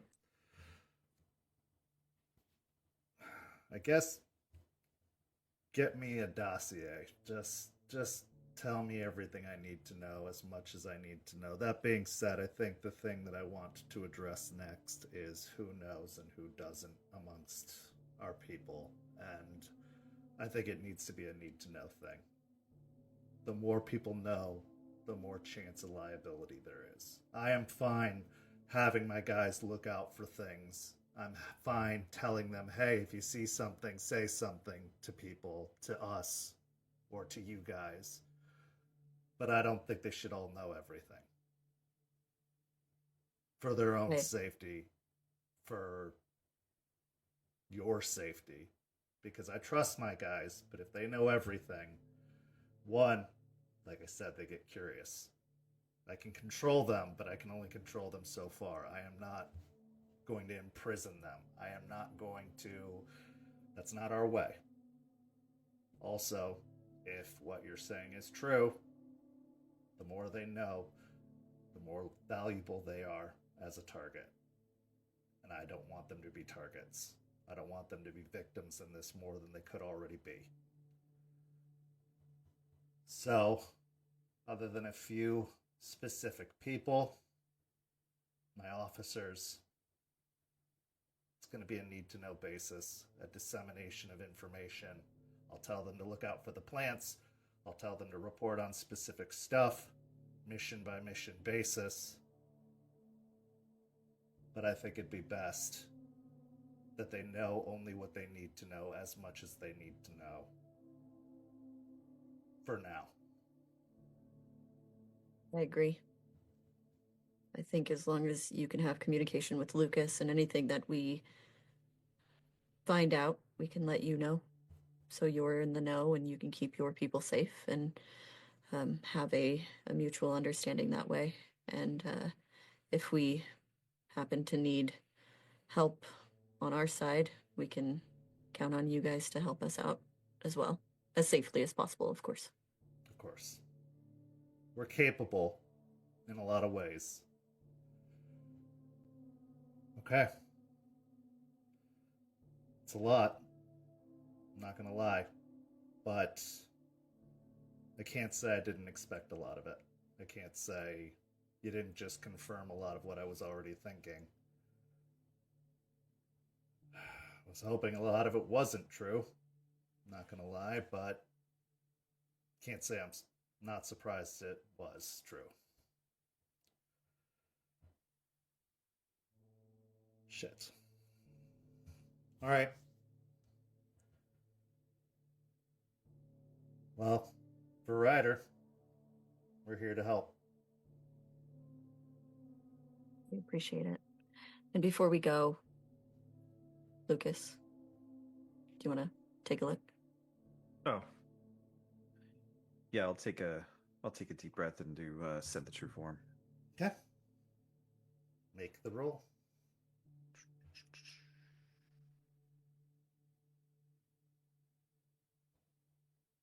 Wits and wisdom.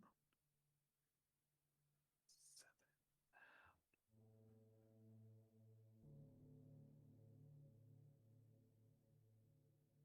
6 successes. He is a Ghislaine. Just nod and kind of half smile and turn to look at Aspen. Yeah. He's family. Good to know.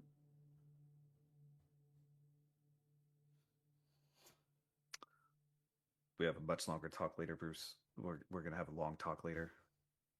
All Do you know right. a lot about your family? I mean, yeah, but typical military brat, moved around a lot growing up. But it's a big family, several brothers, sisters.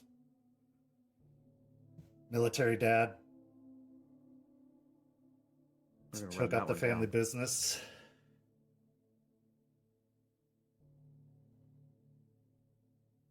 Okay. All right. So, get me the information, send me those pictures as soon as you can, and we'll follow up. Other Sounds than good. that, I'm gonna get back to work here. Get back to your day off, Lucas. Yeah. I'm sure you got other werewolf shit to do. That's a really good term for it. It is generally referred to as that by us too. So as the two of you stand up, You head out of the garage. Bruce gives a wave before heading back to the table. He goes to pick up his goggles, but then he just kind of leans on the workbench that just stares off into the middle distance. You're walking out down the hallway, and Lucas, suddenly you get a smell. A smell you haven't had in a long time. Garou. Garou that hasn't changed yet. Kin. You follow the scent behind the bar.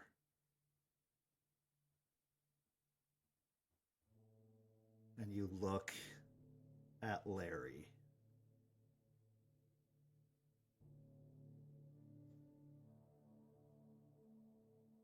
And this is where our scene comes to a close.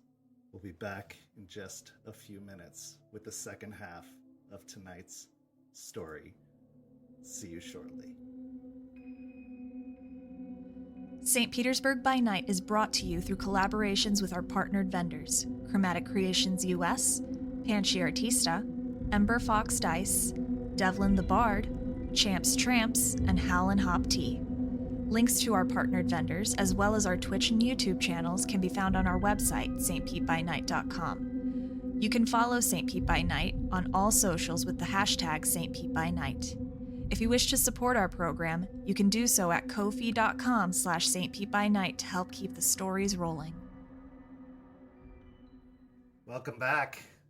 In the first half, Jace put in a call home to check in on his old Sept after he got some disturbing words in his dream last week that had him questioning about the state of things at home, only to find out that things are fine at home.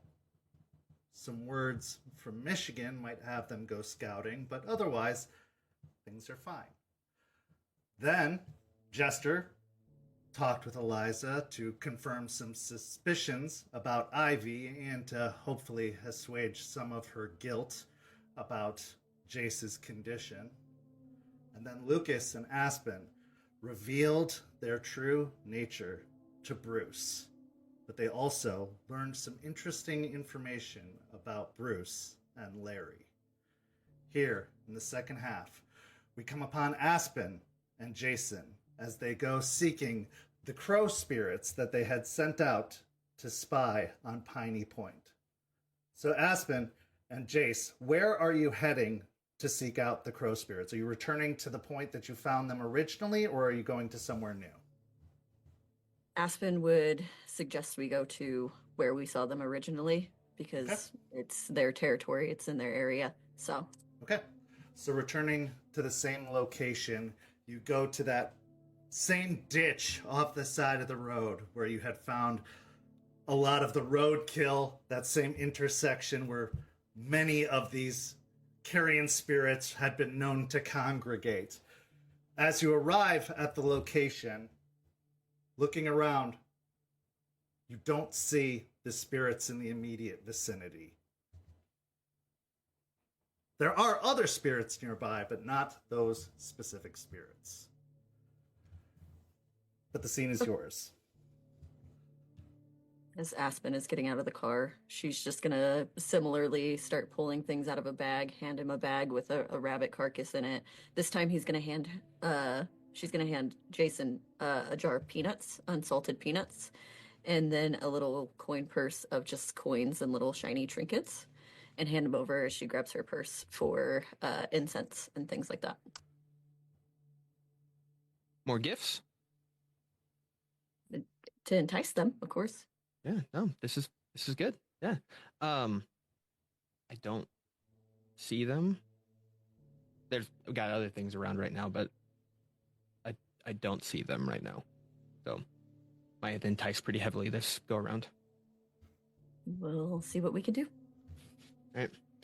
Gonna carry the stuff and make his way down and start walking further in. Okay. Returning to the exact location where you met before, Aspen, you start to prepare the same rite as you had before when you'd first summoned them, laying out the carcass, laying out the offerings, setting up the incense and the other supplies. You go to enact the rite to call them. Now, having had a familiarity with these spirits before, having spoken with them, you're able to tune in to the energy, to tune into them more specifically. So if you want to do the rite of spirit summoning, you will have a little bit more ease in calling them forward. The difficulty will be lowered to bring them or to call out to them specifically. Okay. And add a dice for Jason. Mm-hmm.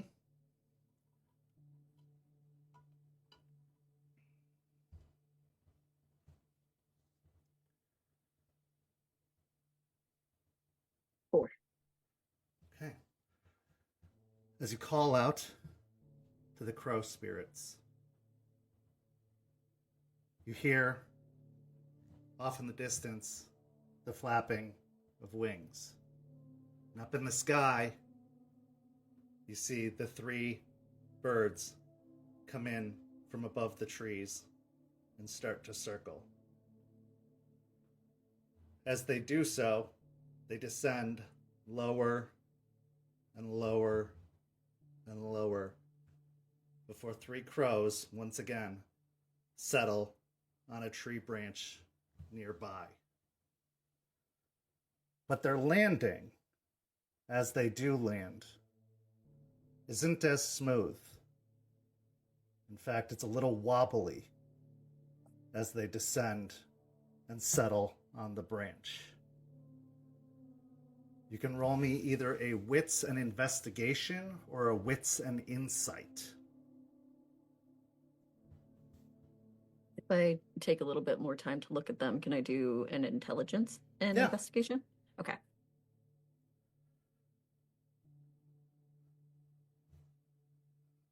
Rage 1. Rage 1, yeah. Okay. 3. Okay. And Aspen. 3. Yeah. As you're looking at the birds, something about the way they appear. They're the same crows as before,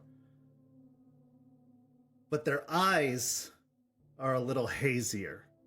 Their complexion is a little more ruddy, a little more worn. Their features are a little more kind of slack. They settle on the tree and they kind of sway from side to side as they stare at you.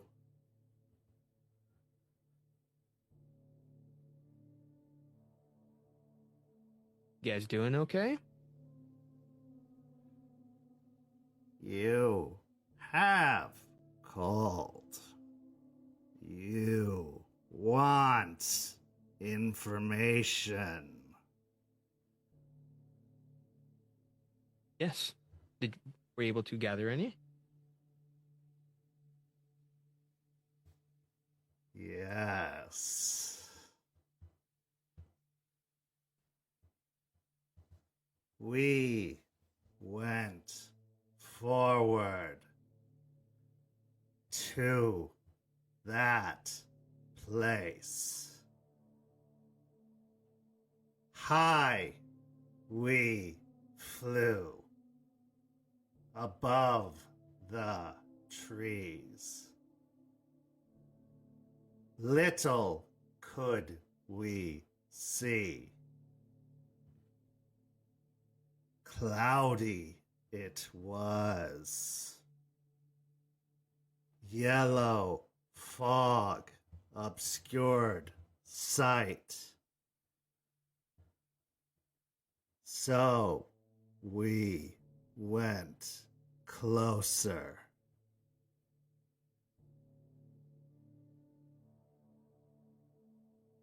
Closer we flew.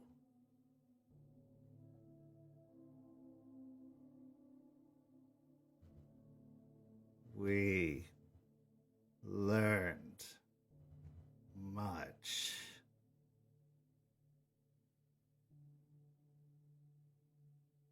The birds cock their heads to the side.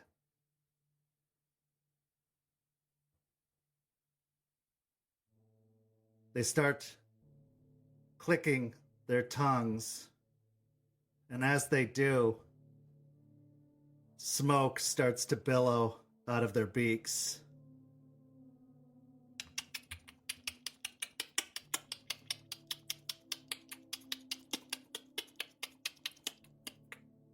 Can I do an intelligence and occult roll? Yes. Specialty with Banes. Yes. Right here. Yeah.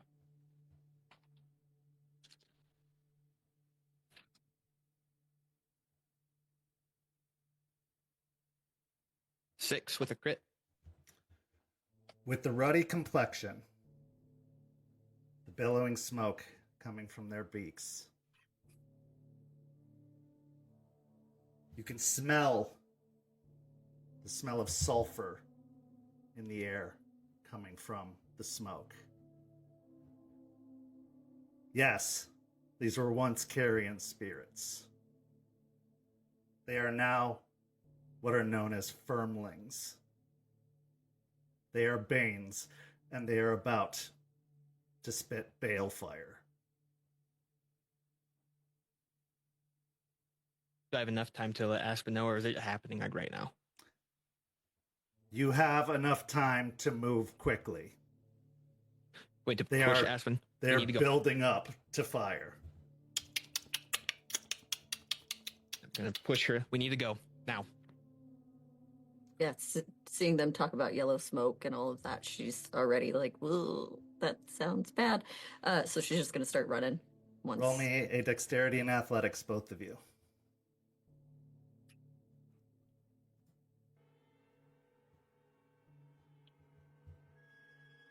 I'm gonna burn a will. Okay. 1. Okay.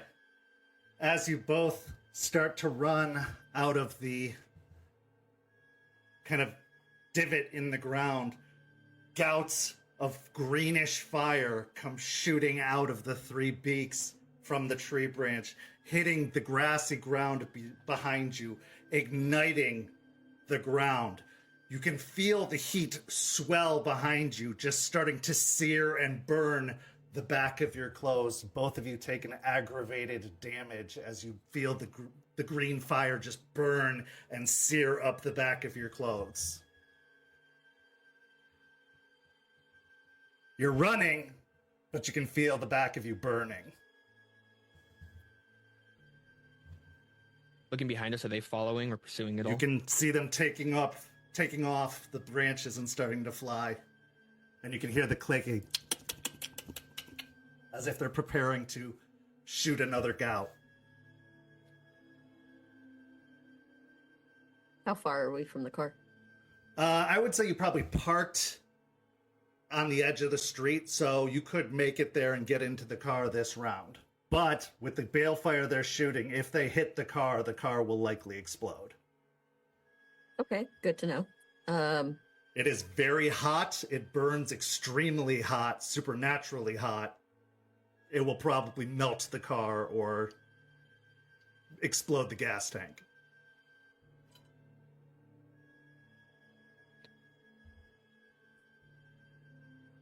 Next question. Are our clothes on fire or any? Yes. Okay, then I'm immediately gonna rip my shirt off. Yep. Throw on jacket, shirt, everything off. Okay. What's your intentions? As you rip off your clothes as you're running. Trying to get in the car. Okay. Do you want to jump in and just start driving?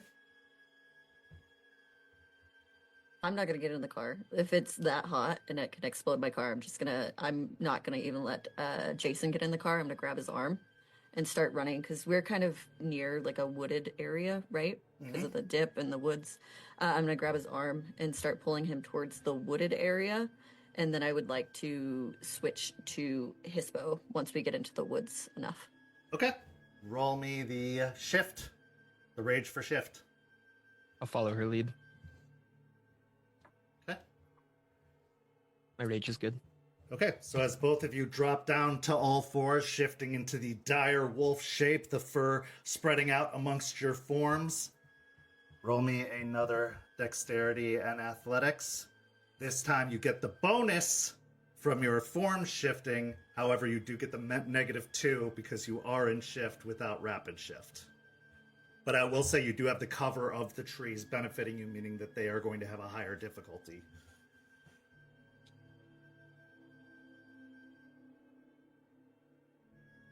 Two.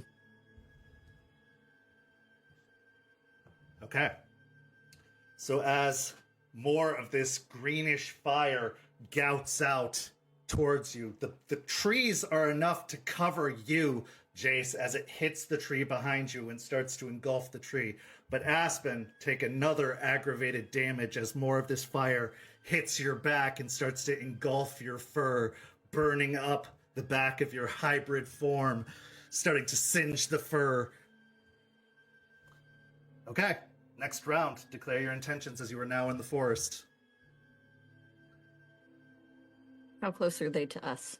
They are now trying to weave their way through the trees, so they're having a little bit harder of a time. They're having to take up higher into the trees to kind of make their way through. There's a lot of branch and covers, so you have a little bit of an advantage now to sneak your way or to run through the trees as the branches give a lot of cover.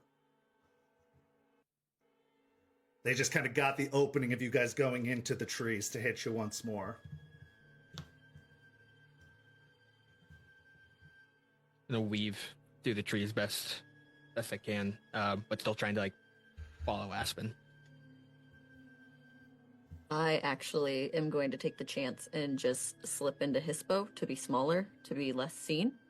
And then I'm going to run until I can find a spot that could potentially give us cover and kind of nudge him with my nose into that space and try and hide. Okay, give me the dexterity and stealth. At this point, Jace is just following her lead, so... Okay. I will give you a 2 dice advantage on this as well, because you do have the cover of the trees, and they do not have the ability to get through the trees as easy as they are flying. I got 3. Okay. Also got 3. Okay. So finding a good kind of den, a natural den coverage of, some undergrowth, you sneak your way in using your massive wolf forms. You are still able to kind of duck beneath some of the ground cover. You are still smoking, Aspen, from the burns on your side and on your fur, but burying down deep into the growth. You could hear the flapping of wings and as the birds continue to circle around the trees. They pass by a few times. You can hear them flying up above. But eventually, the clicking fades as they circle more and further away.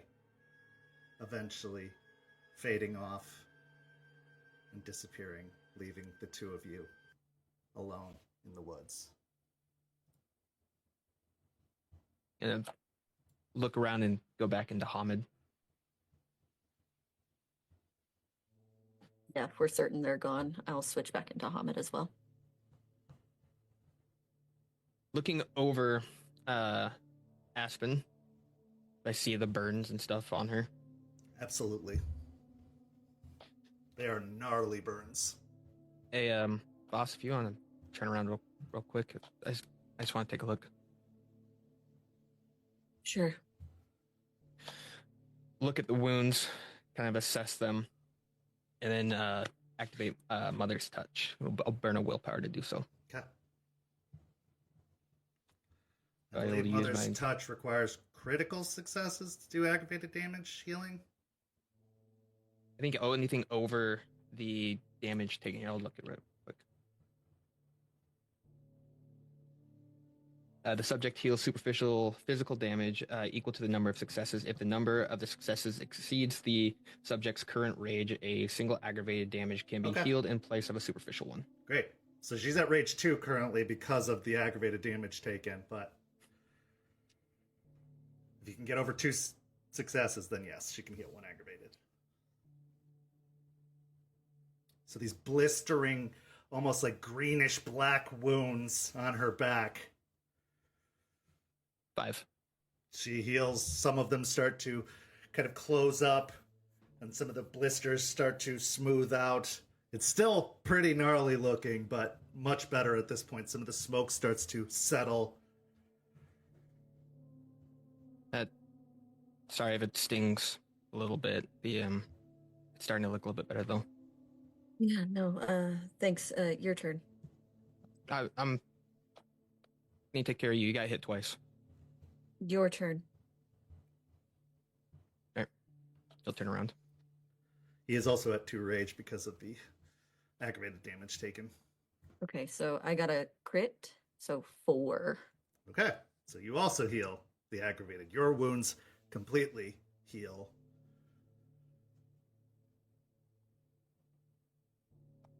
Thanks. Well, that was not fun. That was awful. Not what I was expecting at all. Nope, but I guess we got information in a way. Yeah, we know that apparently there's a giant cloud over the top of it, and being a yellow cloud makes me a little concerned. That's kind of what I was seeing. Well, yep, they're probably connected. And that's really concerning if it's a cloud that's over the whole facility. Yeah.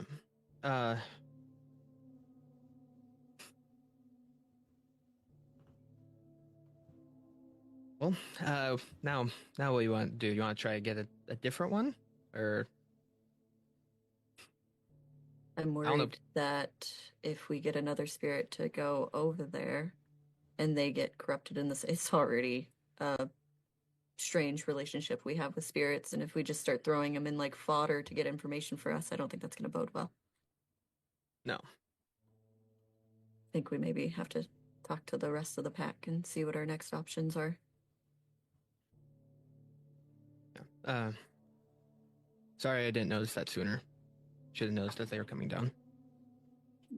No, it's fine. It's new, something new every day, so don't feel bad about it. Yeah. You gonna be all right? I'll be fine. Are you gonna be okay? You're touched a little bit better than mine, I think. Have that effect. You don't need to be as gentle next time. I can take it. You can lay into it a little bit more next time. If there's hopefully there's not a next time. I'll keep that in mind. Not that this isn't great, but I don't mind being shirtless, but I don't know if you want to go get your clothing or new ones.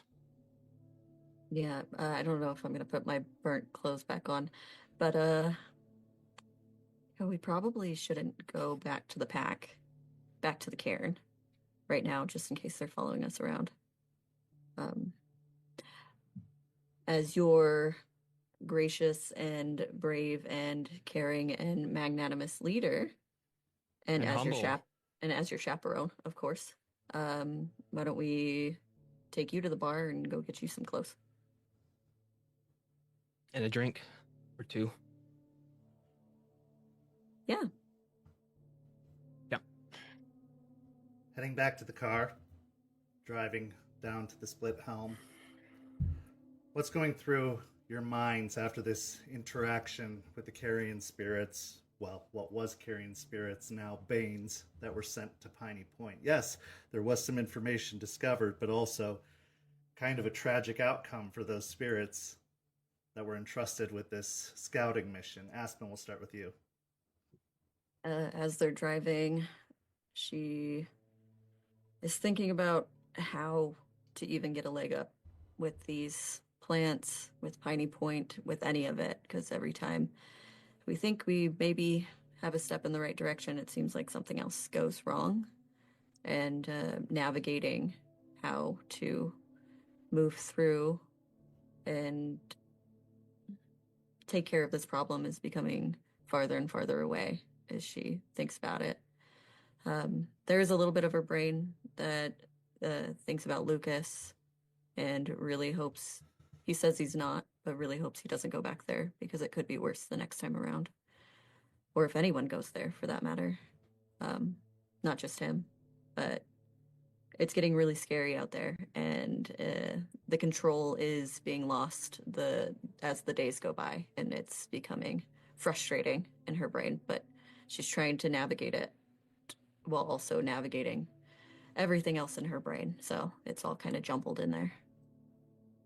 As you're thinking these thoughts, your phone buzzes.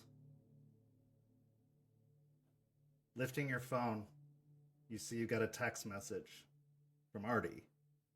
And as you open it, it's a meme that says, "Hang in there," and it's a cat hanging from a branch, except there is a wolf's head superimposed over the cat as it's hanging from the branch. Jace, what's going through your mind? The constant up, not even hill, the up cliffside battle that is Tampa. Every time they feel like you get a foot forward, get that final secured step, it falls out, you tumble back down the side of the cliff. And this was a pretty long fall. These were spirits that are willing to help, and we sent them to a place where they became corrupted. And now that there are 3 additional Banes, balefire out there.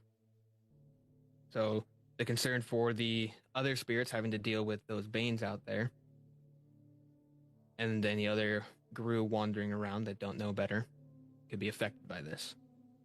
Just trying to figure out what to do next as far as getting information on this place. He's a rat, he likes figuring this stuff out, but this place is becoming almost impenetrable. The challenges keep mounting. It seems like every time you get a little bit closer, it just gets more and more dangerous. At what point do you just have to say fuck it and go for it? Because it seems the longer you wait, the more time you try to get information, the more prepared they get, the more dangerous they become. We transition now to our final scene of the evening.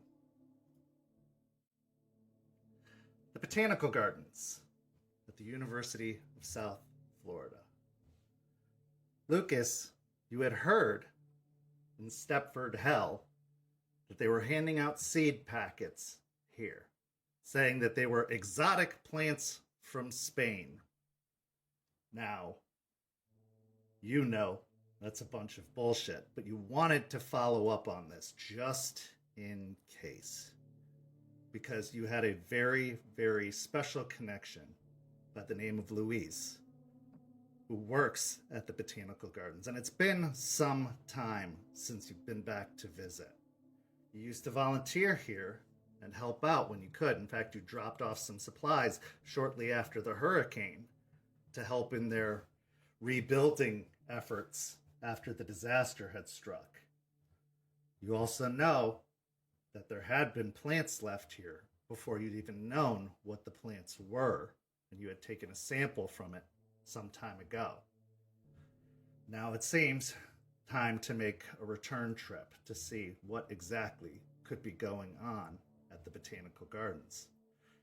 With Jace off working with Aspen, you enlist the help of Jester to follow up, not only as backup, but because instructions say you should work in pairs, and she has been very knowledgeable about the plants as of late. She has been doing a lot of the legwork out in the field in finding and removing these plants, so she seems like a very worthwhile ally to have. So as the two of you arrive on your motorcycles, at the Botanical Gardens, prepared to meet with Louise, the scene is yours.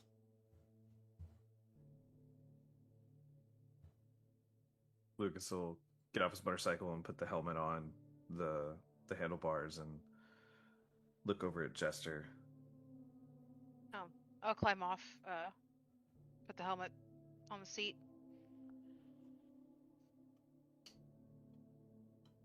You are not going to believe what I found out. Oh? Yeah. Me and Aspen went to the club, talked to Bruce. Good talk. He's a million miles an hour right now. That's a different story altogether. Bruce is Ghislaine. Interesting. Yeah. He kind of dropped a thing on us where he had seen Ryder do some stuff and remembered it. So me and Aspen started asking questions, and lo and behold, I sniffed him out.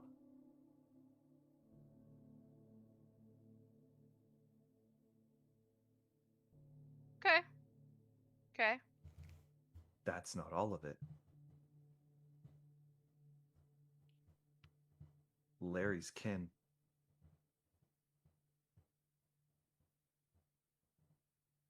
He's... Wow. He hasn't changed yet. He has no idea.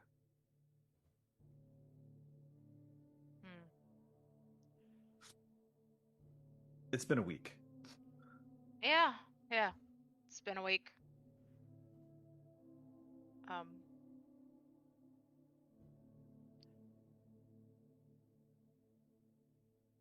Took Jace to get some blood work done. We're still waiting to hear from it. Eliza's contact actually might be a good contact for all of us, at least to have in a hospital. At least that's what I'm thinking. Wow. Ryder had to have known. Yeah, that's what I'm thinking too. He was a kinseeker. I didn't know that. Yeah, he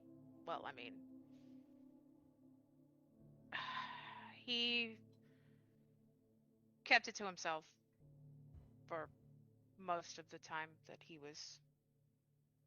we knew him. But yeah. It's wild.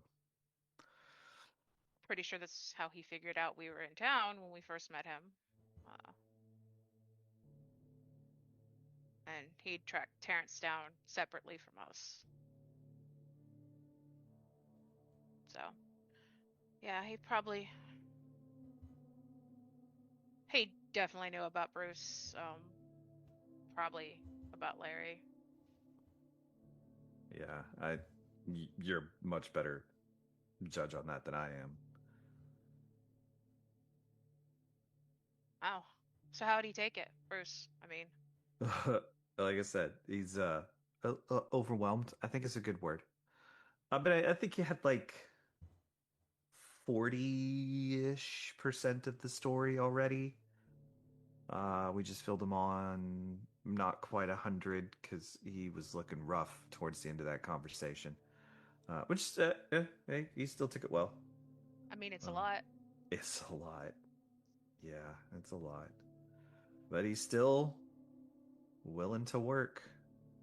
So we watch out for them, they watch out for us. Good. But I mean, aside from that, I got a friend here. Louise, she's a botanist, like a real deal botanist. She's one of the lead ones here. She's really good people. She hooks me up with stuff that I grow and lets me steal some seeds and grow some rare stuff and sell it on the market to get a little cash. So she's good people. You'll probably love her. She'll probably love you.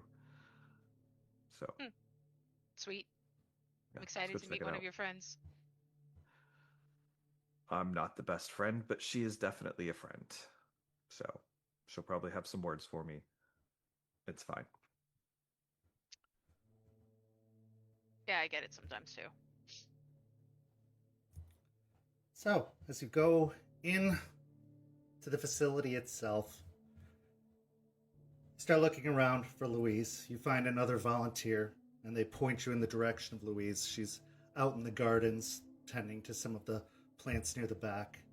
As you make your way out there, you can see Louise is walking amongst some of the taller, more exotic trees towards the back of the facility. She's got her big sun hat on as usual, her apron. She's got her bag of tools, and she's wearing some big, thick black sunglasses as it's a bright and sunny day. She's got gloves on, and she's tending to some of the plants with some clippers, pulling off some exotic vines that seem to be intruding, trying to remove some of the intrusive species to kind of clear out the garden as they're coming in. Both of you roll me a wits and awareness. 1 rage? Yes.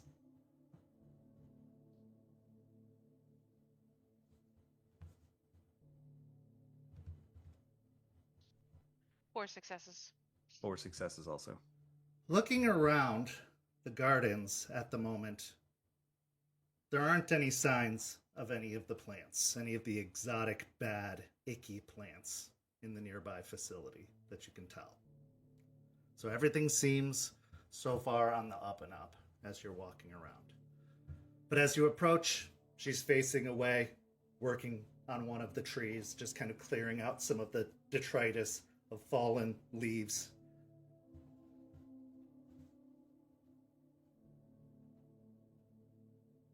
As I get closer, I'll just kind of smile.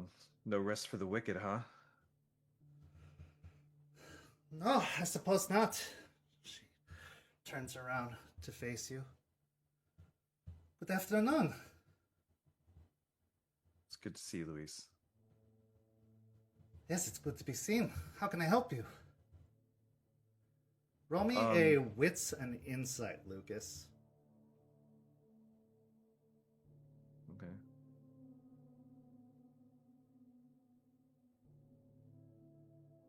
Two successes. There's something strange happening.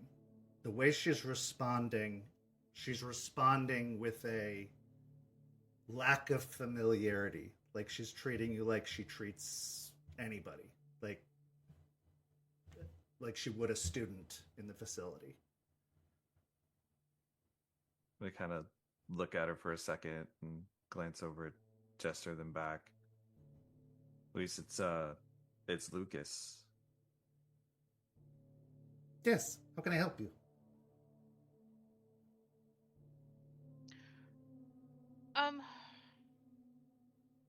Can I roll insight?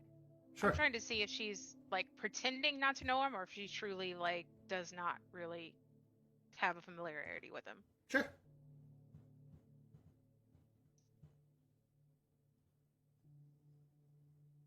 Uh, 3 successes. She seems to not know either of you. We were just looking around. We'd heard that you were passing out seeds from Spain very recently. Oh, see, yes, we've gotten these exotic plants in, and as she dips down into her apron, she reaches in and pulls out seed packets. In doing so, as she dips down, you can see her sunglasses dip down, and then you see her eyes. The rim around her pupils is yellow. Yes, we've got these plants in. A nice new exotic strain of species. It is supposed to help cleanse toxins from the air. Highly recommended. Would you like one? Of And course. she holds out the packets. I'll take a packet. And you, So- Lucas?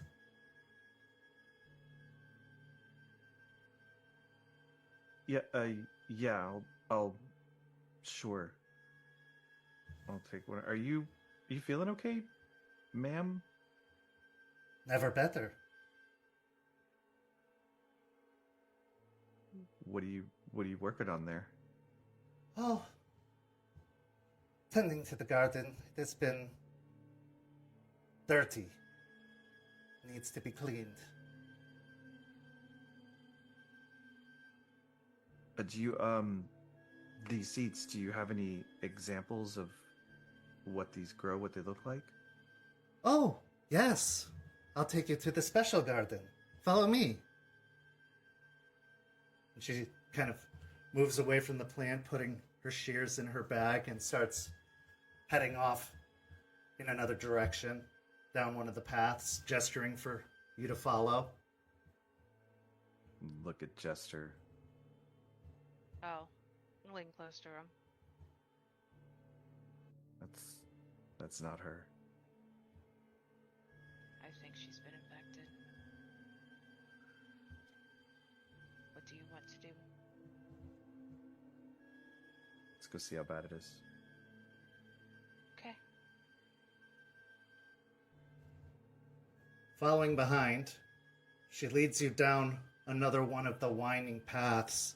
But then there is kind of a dirt path, almost like a footpath, that breaks off from the normal concrete path, the walking path, the typical visitor path. This looks like a man-made footpath that breaks away, and it's new.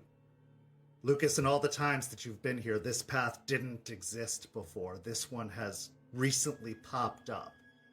And she starts walking along the path out behind most of the plants that normally exist. She goes behind a section of trees, and this is where her garden is.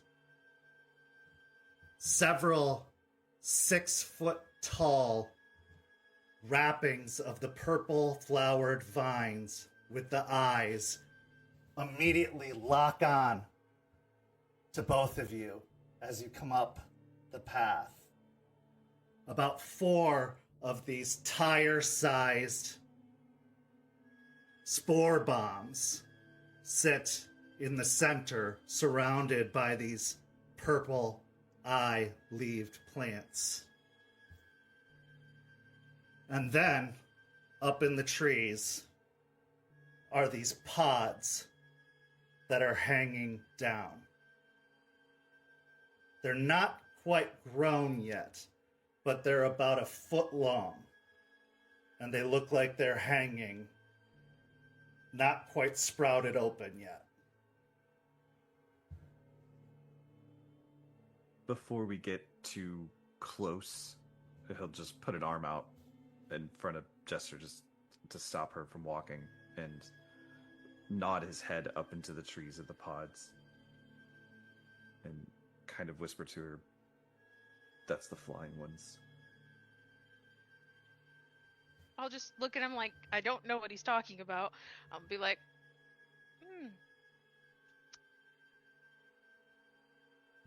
I will grab my or take my phone out of my bag and like slip the seed packet in for now, but be like, wow, this is very interesting, and then snap a picture of the hanging plants.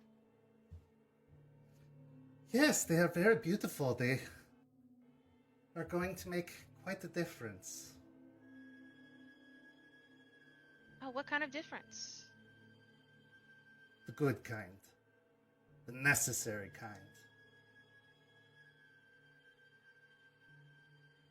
Those trees look very sickly, though, that those vines are on. They're getting better. They kind of look like they're dying. Not gonna lie. Things have to get worse before they get better. Oh. Okay.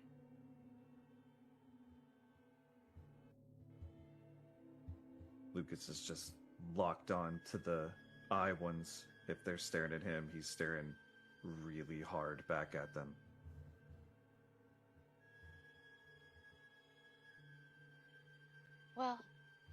you have a very lovely garden, and Thank you. I'll look to Lucas. Thank you for showing us, and I look forward to seeing what I can do with these seeds. I'm sure you'll do something wonderful.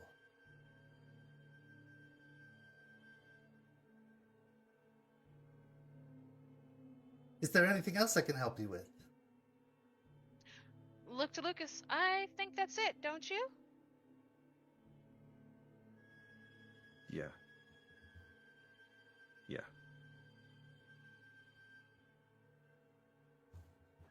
I'll take Lucas by the arm. Well, thanks again. Come I think back we'll just- anytime. Sure.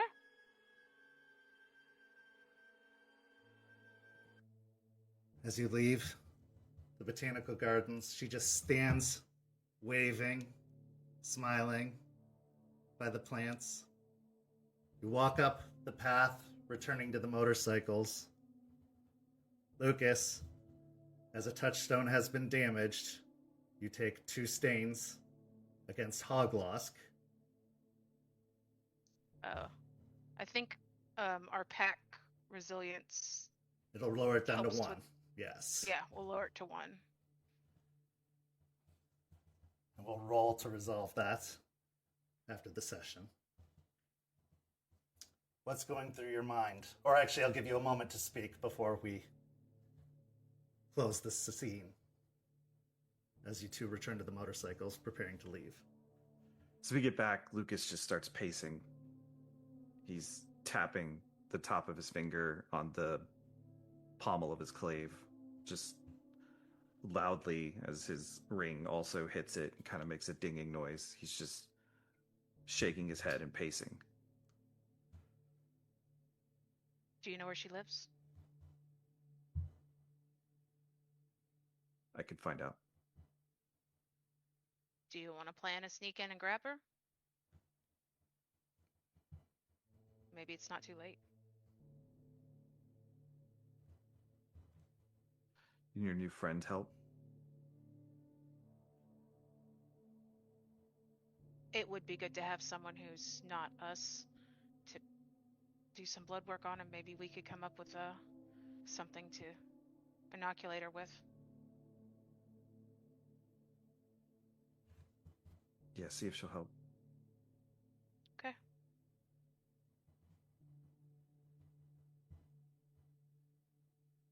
I'm gonna fucking carve her up.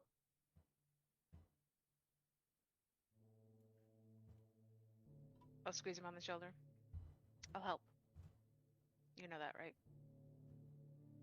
Or if you want to carve her up, I'll just hold her down.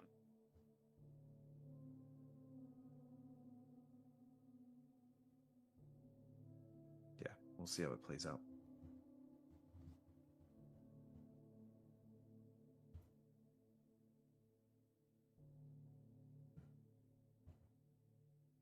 As you climb onto your motorcycles, what's going through your minds? Lucas, we'll start with you. Lucas lives in this bubble of confidence and untouchability. At least that's what he believed until just now, that he was capable of protecting everybody, and something got past him, and he's going to have a really hard time accepting that. And as he told Jester before about gas in the line, there might be a little bit more gas in the line after this. Jester. I'm worried about Lucas because he seems to be really close with this person, and it really sucks when your friends get hurt by these things. Hoping that we have time to be able to save her, and she's not too far gone. Also, mentally planning to come back at the Botanical Gardens when they're closed and probably destroy that fucking garden. Lucas, you have 1 dot of Hoglosk already, correct? Yes. Can you roll me 1d10? 1d10. 1 regular, not a rage. Yep, just anything. 1 regular. A 10, so a critical. So you succeed. You do not gain another dot of Hoglosk. But you are still angry, obviously. We'll just not stick with you for now. However, if this continues to get worse, could continue to mount. This is where our session comes to a close. But not without one last scene. We're back at the greenhouse, of course, in Piney Point. We find Vanessa laid in the grass.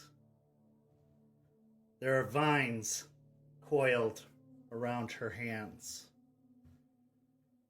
She lays with her eyes closed, smiling. As she opens them, her eyes are completely purple.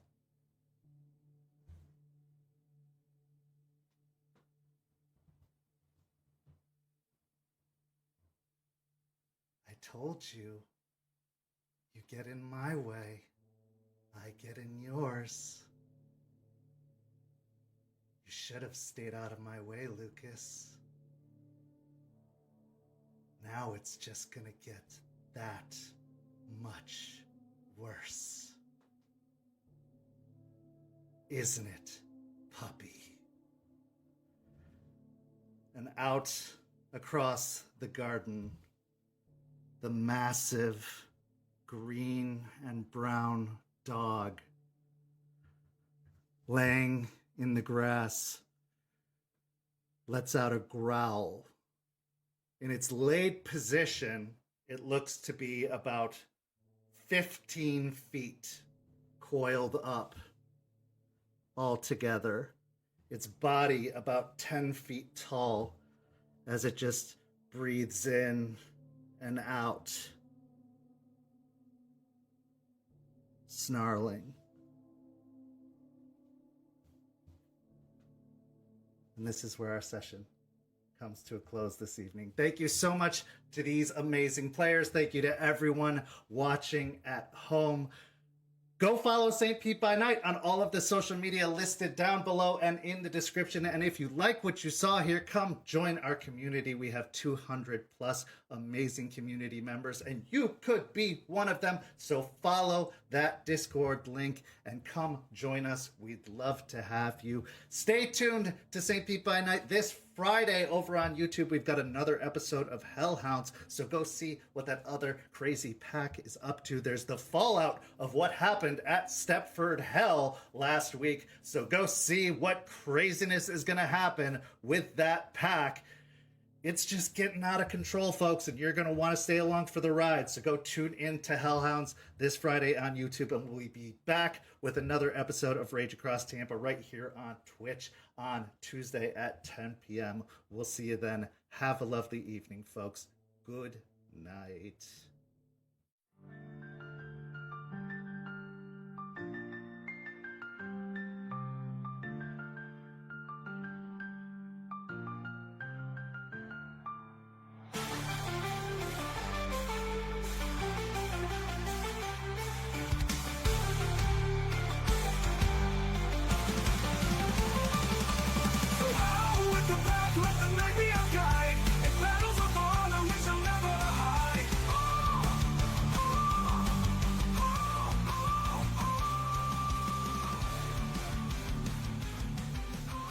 This has been a St. Petersburg by Night production.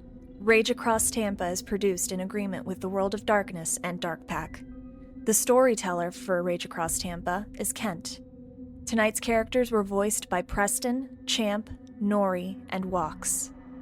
Visit our website at stpetebynight.com for more information about all of our productions and how you can become a part of our community. Thank you for listening. Until next time, fangs, stakes, and claws out.